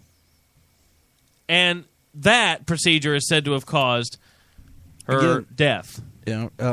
I don't know if this is related or not. I don't think it is. But again, 2 months ago, she called Michelle Obama a tranny. Well, and that was an unauthorized surgery. I'm not saying the Illuminati killed her. I'm not, Mark Dice has plenty of videos out there about that this wasn't an Illuminati hit or whatever, and he laughs at it. But, at the same time, this questions come up. 2 months ago, you call Michelle Obama a tranny, and then you get your throat slit in an unauthorized biopsy? But even if you don't want to follow the conspiracy theory thing on that, quote unquote, because I don't think it is. I think there's something to it. But the point being, it was unauthorized, so that kind of highlights the fact that there's not much checks and balances in the medical industry right now. They're running rampant, charging whatever they want, doing whatever they want, and it's like when you go to a mechanic and he says, "Hey, you got a problem with your, whatever bolt." Well, you don't know. They're just trying to make money off of you, but you don't know. Maybe it will break in 5 miles. You have no idea. It's the same thing with these doctors. There's not a lot of checks and balances. Overall, I don't want to make a blanket statement. Okay, but, you go in here and they can just kind of, oh, hey, by the way, we found something on your vocal cord here and went ahead and operated there, and you owe me an extra $5,000. You know what I mean? Yep. Okay, we got off the topic a little bit there, but I just wanted to bring that up because it kind of dealt with the medical industrial complex. And I am very concerned because I do expect to see a lot of people out of work over the next couple of weeks with these flu shots, and I don't want to get the flu. But when they give out the flu shot, they're giving out flu to people. I'm almost guaranteed to get sick. So drink some orange juice, Nick. Yeah, that's what I'm going to do. All right, I want to talk about the tax revenues. When we get back, Russia is testing nuclear missiles. Very, very interesting. And there's a silver lining to ISIS, at least according to Obama. Also, genetically modified micro-humans to be farmed for drug testing. That's just a nice way of saying babies. They're killing babies again, folks. They're killing babies. That's right. The newest on Ebola as well. They're killing babies for the children. So stick around. A lot more to come. It's the weekend. Sit and spin.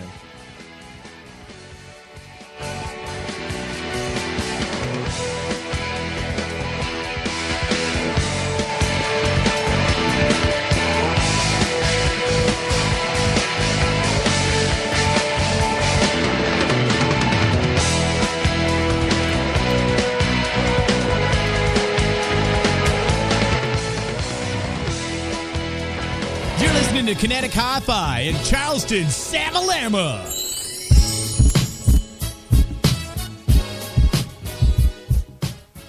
Your business not going right? Don't know how to advertise? Come holler at your boys right here at Signs to See. We specialize in all your advertising needs. You need t-shirts, business cards, signs, banners. We got it all. Car magnets, decals, flyers. We got it all for you right here at Signs to See. Conveniently located at 937 Wapo Road, Suite 2B. You can also call us at 843-608-0722. You got a family reunion, you got a class reunion, and don't know how to get your t-shirts done? Well, call Signs to See. Signs to See is conveniently located at 937 Wapo Road, Suite 2B. Also, you can call us 843-608-0722. Or you can log on, signs2see.com. And I do all my business with Signs to See. Hi, this is Eddie Floyd of the International News Show, AM News. I want to tell you about the Wainema Ranch. As a matter of fact, I'm going to invite you to visit Wainema Ranch for one reason. You can visit them online right now and help out where you can with our American heritage, the wild horses and burros at the Wainema Ranch. It is right here north of Reno, Nevada. That's WaiNemaRanch.com, WYNEMA Ranch.com. Get involved. Visit us today and see why I say my wife runs the ranch and I run my mouth. Do you sometimes think life was just better when I was young? Maybe you're right. You know, there has been a marked decline in girls ages 8 to 14 that participate in Girl Scouting. And today we're looking for girls who are ready to be the leaders of tomorrow. Girls in this age group are vital to Scouting. They serve as role models for younger girls and uplift the community. And ladies, we need you to be that example too. Become a volunteer, a troop leader, or just enroll your daughter in Girl Scouts today. Call 843-552-9910 to learn more. Yeah, that's right. It's what happens when you cross bad with good. You're listening to KineticHiFi.com. It's Bud.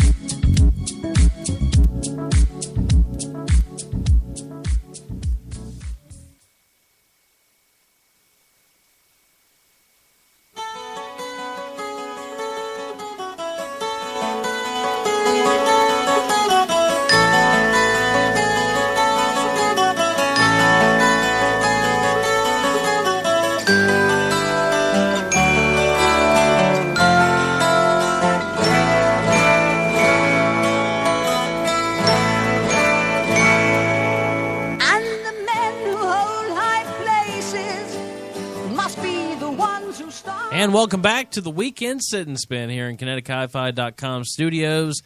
KineticHiFi.com, the home website that hosts our shows. Sit and Spin Radio Network, though, you can catch it internationally at Spreaker Web Radio. That's SPREAKER.com. Search for the Sit and Spin Radio Network. Several other programs and other networks that you can check out there as well. Drew, let's go ahead and we haven't done this yet today. Let's get some plugs in. What do you got coming up this week? You got some shows coming up? On the 20th, next Saturday, the Charleston Improbables will be back out at Flowertown Theater in Somerville. Tickets are available for that, so definitely get out there and check that out. Should be a fun time. Very cool, so make sure to check that out. The Charleston Improbables, always a good time. Tonight, if you're in the North Charleston area, you can come out to Casey Mulligan's. Suburban Myth going to be playing there from 10 to 1:45 or whatever time they end up kicking us out. Basically 10 to the end of the night. We're going to be playing some great music, so come on out and enjoy that as well. You can still catch our new album, Welcome If Only, SuburbanMythMusic.com and Reverb Nation /Suburban Myth. Got a call from Greece, an organization in Greece, record label there wanting to promote. We're doing a campaign for our single Welcome If Only, the title track off the album in Europe through the BBC, and got a call from Greece, so I thought that was pretty cool. It really is a worldwide financial system that we're living with and working with right now, as technology has allowed countries to work closer together in business and so forth, and it's a delicate balance, and that's why it's just so sad and tragic to see these globalists really screwing with it every way that they possibly can, trying to bankrupt countries here and there and control economic flow here and there and take over natural resources, and all of those things being used to justify wars that are just dragging in country after country, devastating other countries. It's totally ridiculous.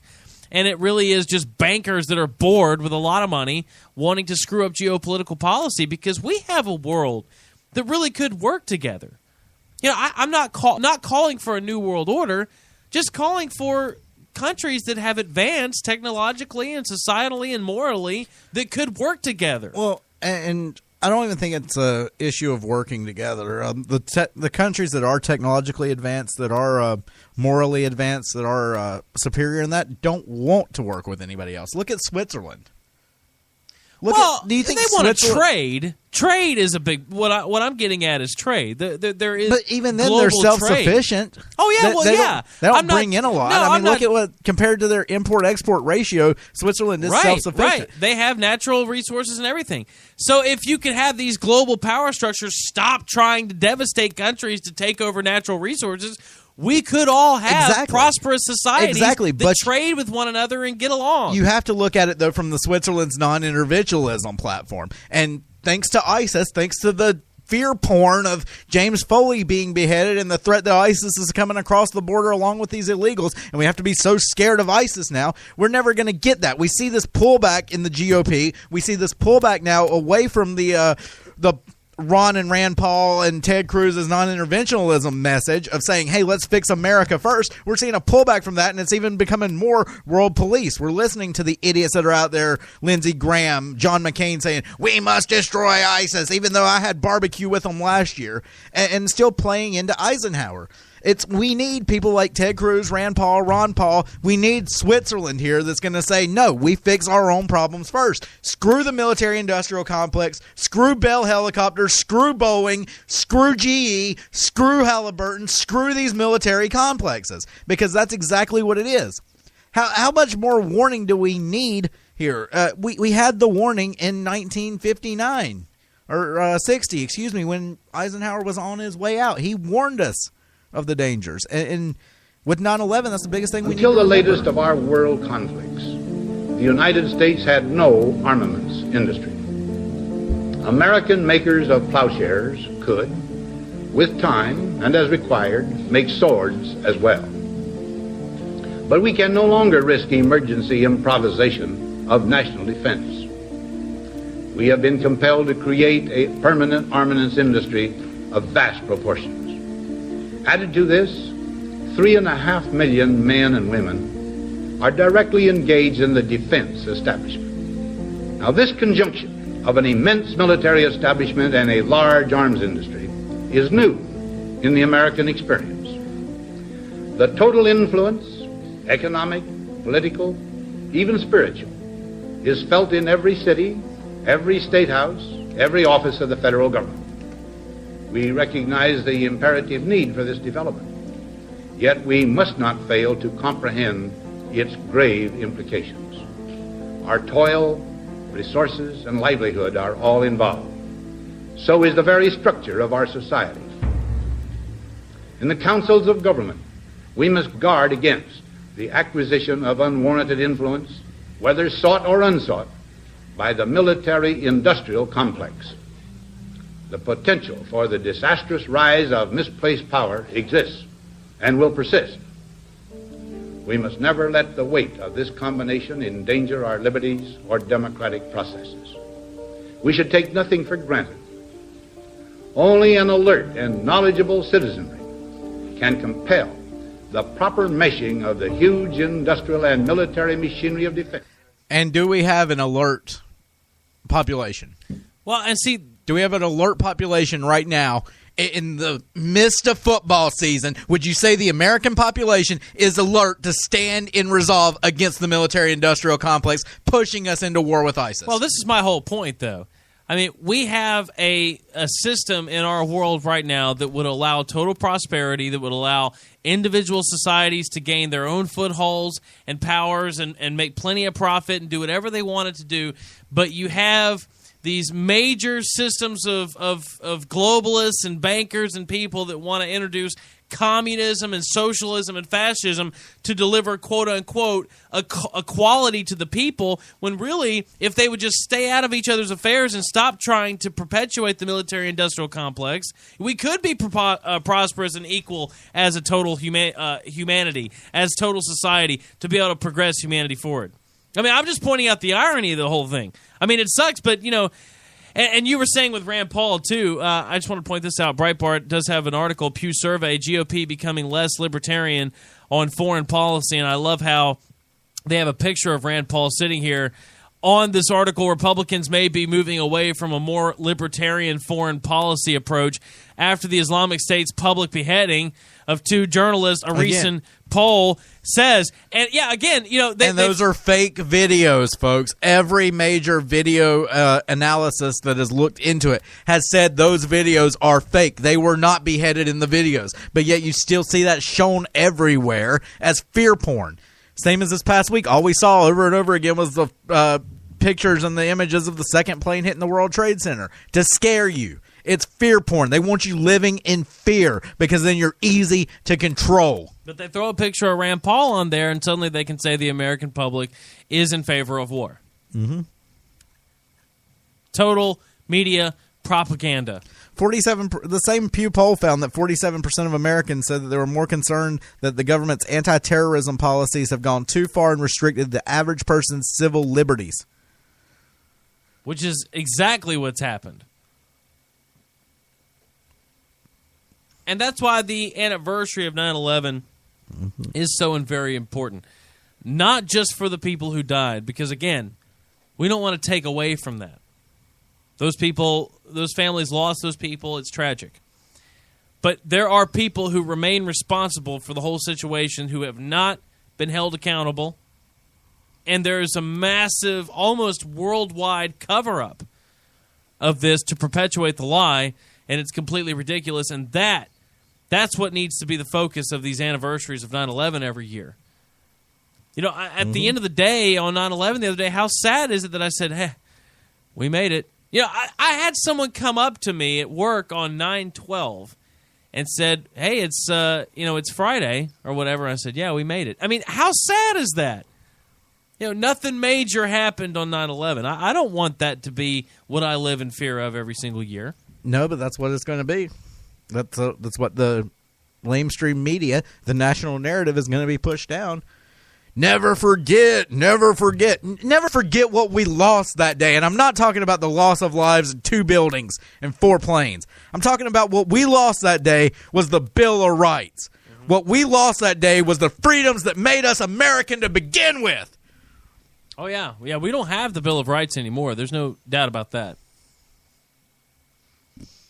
What we gained afterwards is a police state. What we gained is constant surveillance. What we gained is a fascist Stasi system. It's East Germany that came out of 9/11.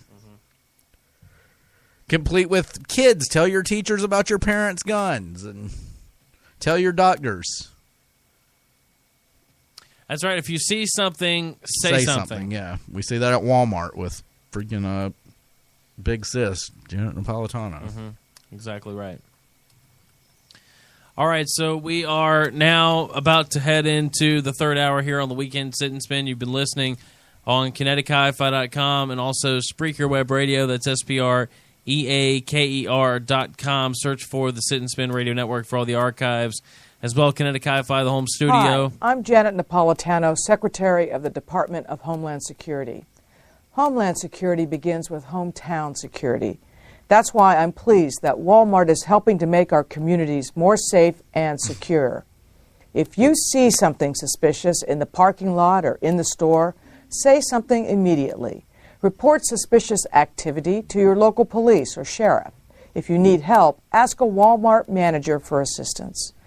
Thank you for doing your part to help keep our hometowns safe. You know what? I see something suspicious at Walmart. I see a 400-pound woman driving around a motorized scooter. That's suspicious to me because why can she not walk? Maybe because of the diabetic-causing sugary candies that Walmart's pushing down her throat? That's right. Candy corn Oreos. Oh, my God. Let's get candy corn Oreos.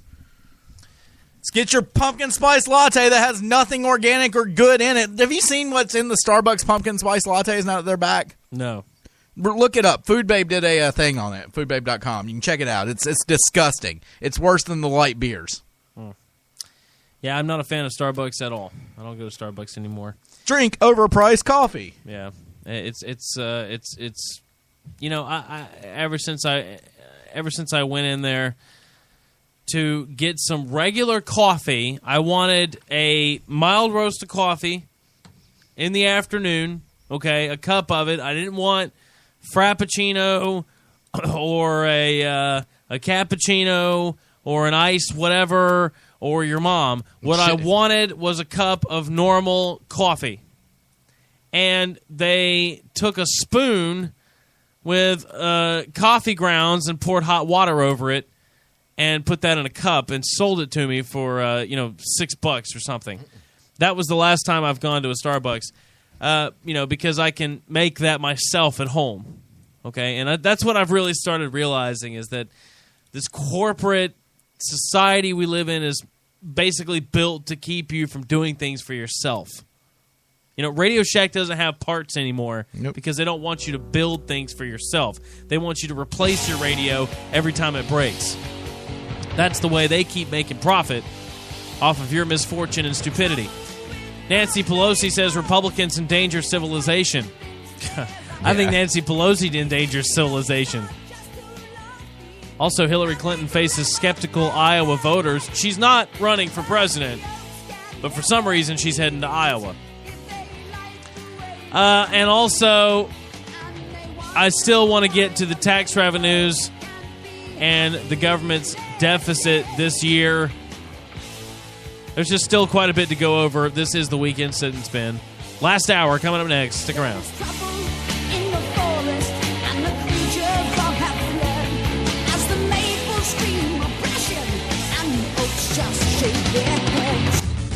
We got talk shows, we got sunglasses, we got music, we got fake Rolexes. KineticHiFi.com. Keep it locked in, honey butter. Hi, this is Bob Charles, the host of The Bob Charles Show. I very rarely endorse anything, but this service deserves my attention. Atlantic Repair LLC is the only credit restoration company that is actually headquartered here in Charleston, South Carolina. Unlike other companies that overcharge you because a middleman gets paid and then your credit report goes to Poland packed in sauerkraut. This company is here to help all of us and our credit problems like low scores, collections, judgments, inquiries, and a bunch of more bad stuff. Call Atlantic Repair LLC at 888-957-1118. They are the one company in South Carolina that charges 50% less than any other service on the planet, and no monthly fees either. They work till they are done. They get my vote. Now it's your turn. Call 888-957-1118 or go to www.atlanticrepairllc.com and follow the directions on page 1. They care for you. For America's wounded warriors, sometimes coming home can be a battle in itself. Every one of them needs our support to meet the challenges they face every day. The USO provides Americans a way to offer that support to our wounded warriors and their families. Join us. Visit USO.org to learn how you can make a difference in their lives. The USO, until everyone comes home. At 164 King Street, find an oasis of calm, the Charleston Library Society, celebrating the written word, dedicated to enlightened thought within an atmosphere of gentility and learning. Established in 1748, it's the South's oldest cultural institution, and you're invited to visit.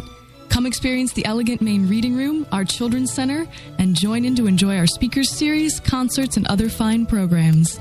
Affordable membership is available now and always at the Charleston Library Society. Hi, this is Bob Charles, the host of The Bob Charles Show. I very rarely endorse anything, but this service deserves my attention. Atlantic Repair LLC is the only credit restoration company that is actually headquartered here in Charleston, South Carolina. Unlike other companies that overcharge you because a middleman gets paid and then your credit report goes to Poland packed in sauerkraut. This company is here to help all of us and our credit problems like low scores, collections, judgments, inquiries, and a bunch of more bad stuff. Call Atlantic Repair LLC at 888-957-1118. They are the one company in South Carolina that charges 50% less than any other service on the planet, and no monthly fees either. They work till they are done. They get my vote. Now it's your turn. Call 888-957-1118 or go to www.atlanticrepairllc.com and follow the directions on page 1. They care for you.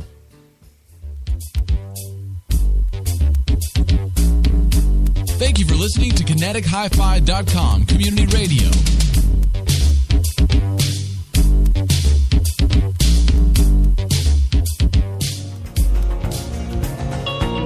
I am a river gambler. I make a living dealing cards. My clothes are smooth and honest. My heart is cold and hard. I'm a shuffling force of Delta boys on a boat for New Orleans. I was the greatest shark they'd ever seen. But the captain bumped a sandbar and an ace fell from my sleeve. They threw me overboard as I swore I didn't cheat.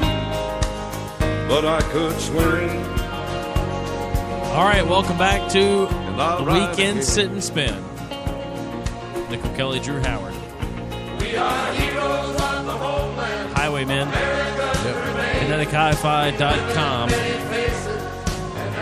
$2.66 trillion tax revenues for fiscal year 2014 hit record through August. The government, however, runs a $589 billion deficit. Inflation-adjusted federal tax revenues hit a record of $2,663,426,000,000 for the first 11 months of the fiscal year this August. But the federal government still ran that $589 billion deficit during that time. Each month, the Treasury publishes the government's total receipts, including all revenue from individual income taxes, corporate income taxes, social insurance, and retirement taxes, including Social Security and Medicare taxes, unemployment insurance taxes, so on. The largest amount of receipts came from individual income taxes, which totaled $1,233,274,000,000 in the first 11 months of fiscal 20 year. That's incredible. Federal income taxes, Drew, which are relatively unconstitutional as it is. But yet they're still running this huge deficit, and that just goes to show how much inflation really exists right now in the U.S. economy. It's completely ridiculous. The American people have been signed on to debt that will never be able to pay off at this point. I mean, just quadrillions of derivative monies of debt. You know, but even the debt they're talking about that we have, we can't pay off. U.S. stocks decline on Fed bets after retail sales climb. This is coming out of Bloomberg. U.S. stocks fell, giving the Standard & Poor's 500 index its first weekly drop in more than a month, as investors speculated the Federal Reserve may raise interest rates sooner than estimated after retail sales climbed at the fastest pace in 4 months.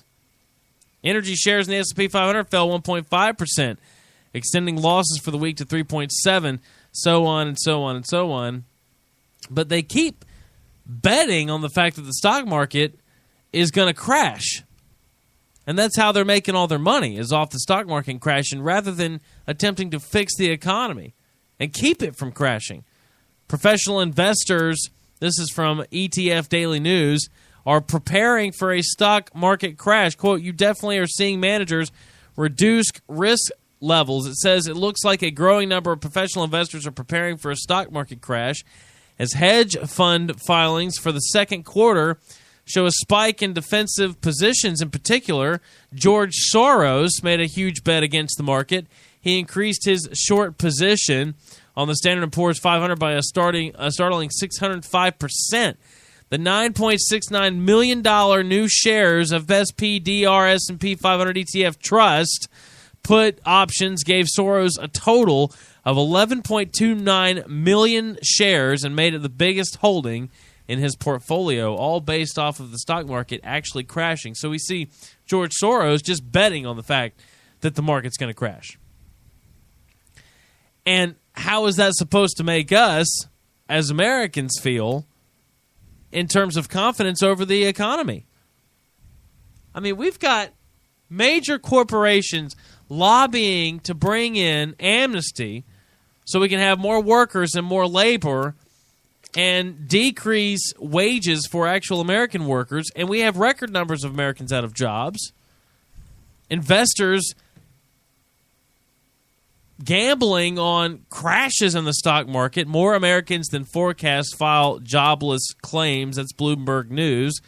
Jobless claims climbed by 11,000.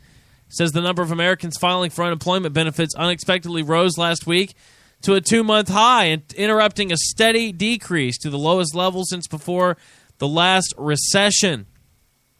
Jobless claims climbed by 11,000 to 315,000 in the week ended September 6, which included the Labor Day holiday. It was the highest reading since June 28th and exceeded the Bloomberg survey median forecast of 300,000. Unbelievable. Well, and I mean, let's look at the International Monetary Fund. What are they doing to bet on this? They're following the NFL's pattern here. IMF, the International Monetary Fund's President Lagarde says that women are vital for global recovery. That's right. Empowerment of women and equal opportunities are crucial for driving a stronger global economic recovery and for revitalizing Japan, the head of the International Monetary Fund said Friday. And again, it's not that I'm trying to be sexist here or anything like that, but it's, well, the only way to save it is to turn to women. We're seeing that in every major institution right now, and you have to ask yourself, why are we seeing this rhetoric? Because they want to promote Hillary. That's exactly right, and it's a great point. Because just this week... Look, are there women capable of leading large corporations? Are there women capable of owning their own businesses? Are there women capable of being leaders in our society? Absolutely. Should they be promoted to a leadership position just because they're female? No. No, absolutely not. It should be merit-based. But so should the wages. Exactly. So we see, once again, political correctness dictating policy. Mm-hmm. But like I said, just this week, out of the Washington Post, Drew, it's a great point to bring up, Obama losing the confidence is the headline. Obama losing the confidence of key parts of the coalition that elected him, and that is talking about women's rights. Kimberly Cole was part of the coalition that voted in 2008 to make Obama the 44th president. Now the 36-year-old mother of 3 young children in California is among the majority of Americans who have lost confidence. And they go through this whole article talking about different women. It says women surveyed said they disapprove of Obama by a 50% to 44% margin. His approval rating among women has slipped 4% points from a year ago and 16 points since his second inauguration in January of 2013. Like you said, they are absolutely 100% setting up the stage for Hillary Clinton. And that's one thing that I was kind of referencing just before the start of the hour. Hillary Clinton faces skeptical Iowa voters coming out of the Wall Street Journal. We always hear about if you don't go to Iowa, or if you go to Iowa, you are running for president. That's what you always hear. It's Des Moines, is Iowa. It was Iowa that punctured Hillary Clinton's bid for the presidency in 2008. If she runs again, it looks like she'll still have work to do. Some Democrats who backed other candidates in the state's caucuses in 2008 say they haven't yet warmed to Ms. Clinton. Others bristled at her recent criticism of Obama Mideast policy. Accustomed to watching presidential candidates up close, some say they want to see a more accessible and authentic candidate than one who finished third behind Obama and John Edwards of North Carolina. So, of course, Hillary Clinton going to need some help to convince all of these voters, Drew. And the way to do that is to start putting out in the media how women have lost the confidence. Women, you're not a feminist if you don't believe that Hillary Clinton can turn it all around. Well, and let's look at what the great liberal Democratic candidates, or in this case President Obama, has done. He's been such a great champion for women's rights, right? Well, then why does his administration one of the worst pay differences in between men and women in the pay scale? Why have they been reported on that repeatedly? Mm-hmm. Listen, I understand the 19th Amendment and the right to vote, women's rights. Again, I don't want to take anything away from that because, they should be able to vote. It was not, I don't think, the correct way to go forward, but it was a different time when all of that was going on. At the same time, women in this country, in general, compared with worldwide standards, and again, I'm not a woman, so I'm not making a statement, and I'm not trying to get attacked here. Okay, but women in general in this country, I just don't think have been oppressed to the extent that the media would have you believe when they talk about all these feminism movements and things. Okay, maybe the wages aren't as high, but there again, maybe women aren't in as many of these higher roles because of the historical trends. You know, I mean, the society's kind of catching up to it. You can't just all of a sudden make a blanket statement that women are oppressed because they don't make as much money as men. Well, I mean, there's a historical trend to consider there. So I always get a little skeptical of that argument when I start seeing it in the media, seeing the propaganda, and that is what the Democrats are going to use next to be able to keep their policies in place. Is, they use the fact that Obama was black. They're still using that. Mm-hmm. Eric Holder's still on that card. We hear that from him every time he speaks. Let that one go away. Yeah. So next it's going to be Hillary Clinton, and she's going to start saying, well, she's going to start using that rhetoric, I'm sure. Well, they're oppressing me because I'm a woman. And she'll start trying to act like she's real tough. Of course, that's her guys anyway. The Daily Caller reporting today, Nancy Pelosi says civilization in jeopardy if GOP takes Senate. See, that's what all of these things are aligning to avoid. You have the shift in Democratic policy from Obama to Hillary Clinton to regain the masses, the confidence of the masses. And then you also have Obama waiting on his amnesty until after the midterm elections. So you see how his exit is the executive orders for amnesty. That's what I've been saying for some time. I think his exit is the executive order for amnesty, and that's going to usher in Hillary Clinton. So we're seeing that transition in the media right now, and Nancy Pelosi getting involved in it. It says in the Daily Caller, on the one hand, California Representative Nancy Pelosi claims that Democrats are not fearmongers. On the other hand, she believes civilization is doomed if Republicans take control of the Senate from Democrats in November. The former Speaker of the House made those dramatic, I've got a video here of her incongruous statements on Bill Maher. Oh, good. Is this the Bill Maher video? Yeah. All right, let's take a listen.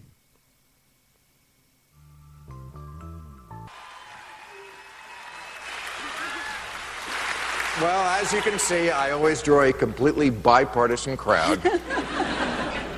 Now, if this crowd was voting in November, you would be in great shape. I mean, the truth is, you should be the leader of the House, like your old job anyway, because more people voted for Democrats in the last election for the House. But that's gerrymandering. We'll get to that later. I want to ask about this election that's coming up, because now the campaign has been kicked off. Nate Silver said the other day that it looks like actually the Republicans are going to win the Senate. And everyone was like, oh no, they're going to win the Senate. My question is, what would change? There's the filibuster there anyway. They don't pass anything. It's completely gridlocked. Why do I care if they lose the Senate? It would be very important for the Democrats to retain control of the Senate. Civilization, as we know it today, would be in jeopardy if the Republicans win the Senate. This Senate. and ISIS are threatening civilization. Oh, no. Yeah, no, it's really important. But let's not wed ourselves to the stipulation that we're not going to win the Senate. Let's instead work really hard. The fact is that it's all about turnout. And many people want to support the Democrats. We just have to make sure that they turn out for the election. Yeah, so let's bust them. Let's make sure that, pesky voter ID laws don't get in way. Mm-hmm. Exactly. I'm trying to find it and I can't. But there was what's the guy on the Supreme Court? There's Sotomayor, and then there's this other guy that's generally pretty outspoken on the Supreme Court. I can't think of his name. Overweight gentleman. Are you talking about Clarence Thomas? No. It's not. Mr. Monsanto? No, it's a white guy. Oh, I don't know. Crap. Let me type in Supreme Court Justice since I'm embarrassing myself here. I cannot think of his name. But he came out, and I can't find the article because I can't think of his name, and said that our Congress was set up to only allow Scalia, Antonin Scalia. There we go. That's his name. Let me type this now into Google. So Scalia says only really good legislation. All right. That was a quote, and we'll see what we can find here. Here we go. Scalia on war powers, not as easy a question. This is out of Breitbart, San Diego. What is the source of our liberties? United States Supreme Court Justice Antonin Scalia asked a room brimming with lawyers. Thursday morning's Federalist Society event in San Diego featured the controversial jurist who stressed how distinctive the U.S. Constitution is from others throughout the world. He says, quote, most Americans don't realize how different our Constitution is. The framers would have said, yes, it is designed for gridlock. This design, he says, is intended to let only really good legislation get through. That's the point. The gridlock's the point. Mm-hmm. Bill Maher shoves it off like we've turned it into that. That's the point. It's checks and balances. Yep. President, it's supposed to decentralize power. Absolutely. Justice Scalia then went on to speak of recent moves to shorten law school to 2 years from 3, suggesting to shorten is ridiculous. He added that most law schools do not believe there is any core to the law. Being a lawyer means being learned in the law. They're trying to create lawyers that don't really have a constitutional ground, so they don't know how to defend it in Congress. And there's part of the problem is with our legal system, the way that it's happened to where no longer does our legal system, do our courts, they don't fall under the Constitution. They don't fall under that. They fall under maritime law. Exactly. And there's a great video I watched with Freeman Fly that gets into this, that the Constitution ends when you cross the barrier there at the courtroom. Right. When you push that, when you cross the bar, as it's called, and you go into it, you're under maritime law at that point. And let me go ahead and continue something. I'll be right back. I got it. Yeah, I mean, it's crazy to see this now coming out where Bill Maher, shoves it off like the gridlock in Congress is the problem, and that's the rhetoric that we get from the Obama administration as well. Well, I can't get around Congress. Well, you're not supposed to be able to get around Congress, Obama. The point is to keep you from throwing us into the middle of another World War III potential skirmish. We've even got the Pope saying World War III is on its way with this terrible foreign policy that's coming out of not just the U.S. at this point, but so many other countries as well.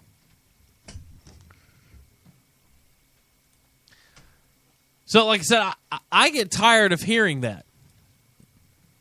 That gridlock is a bad thing. No, it's where our system was set up. The gridlock is the point. Exactly. And I'm tired of Bill Maher anyway. Okay, we got Boyd now in the room. What's going on? How's it going, Boyd? Hi. Nobody likes Bill Maher. No. What are his ratings? What do they look like? But Jerry Seinfeld was on there with the girl from MSNBC, and Bill Maher came out and said that the problem with our media was Fox News. And they have to beat around the bush to disagree with him. It makes me sick. They should have said, no, Bill Maher, it's not just Fox News. The problem is the mainstream media takes their talking points from the White House in general. Okay? You included. But they don't say that. They have to beat around the bush, and Jerry Seinfeld says, well, it's not really fair to say that it's all Fox News' fault. I mean, they don't always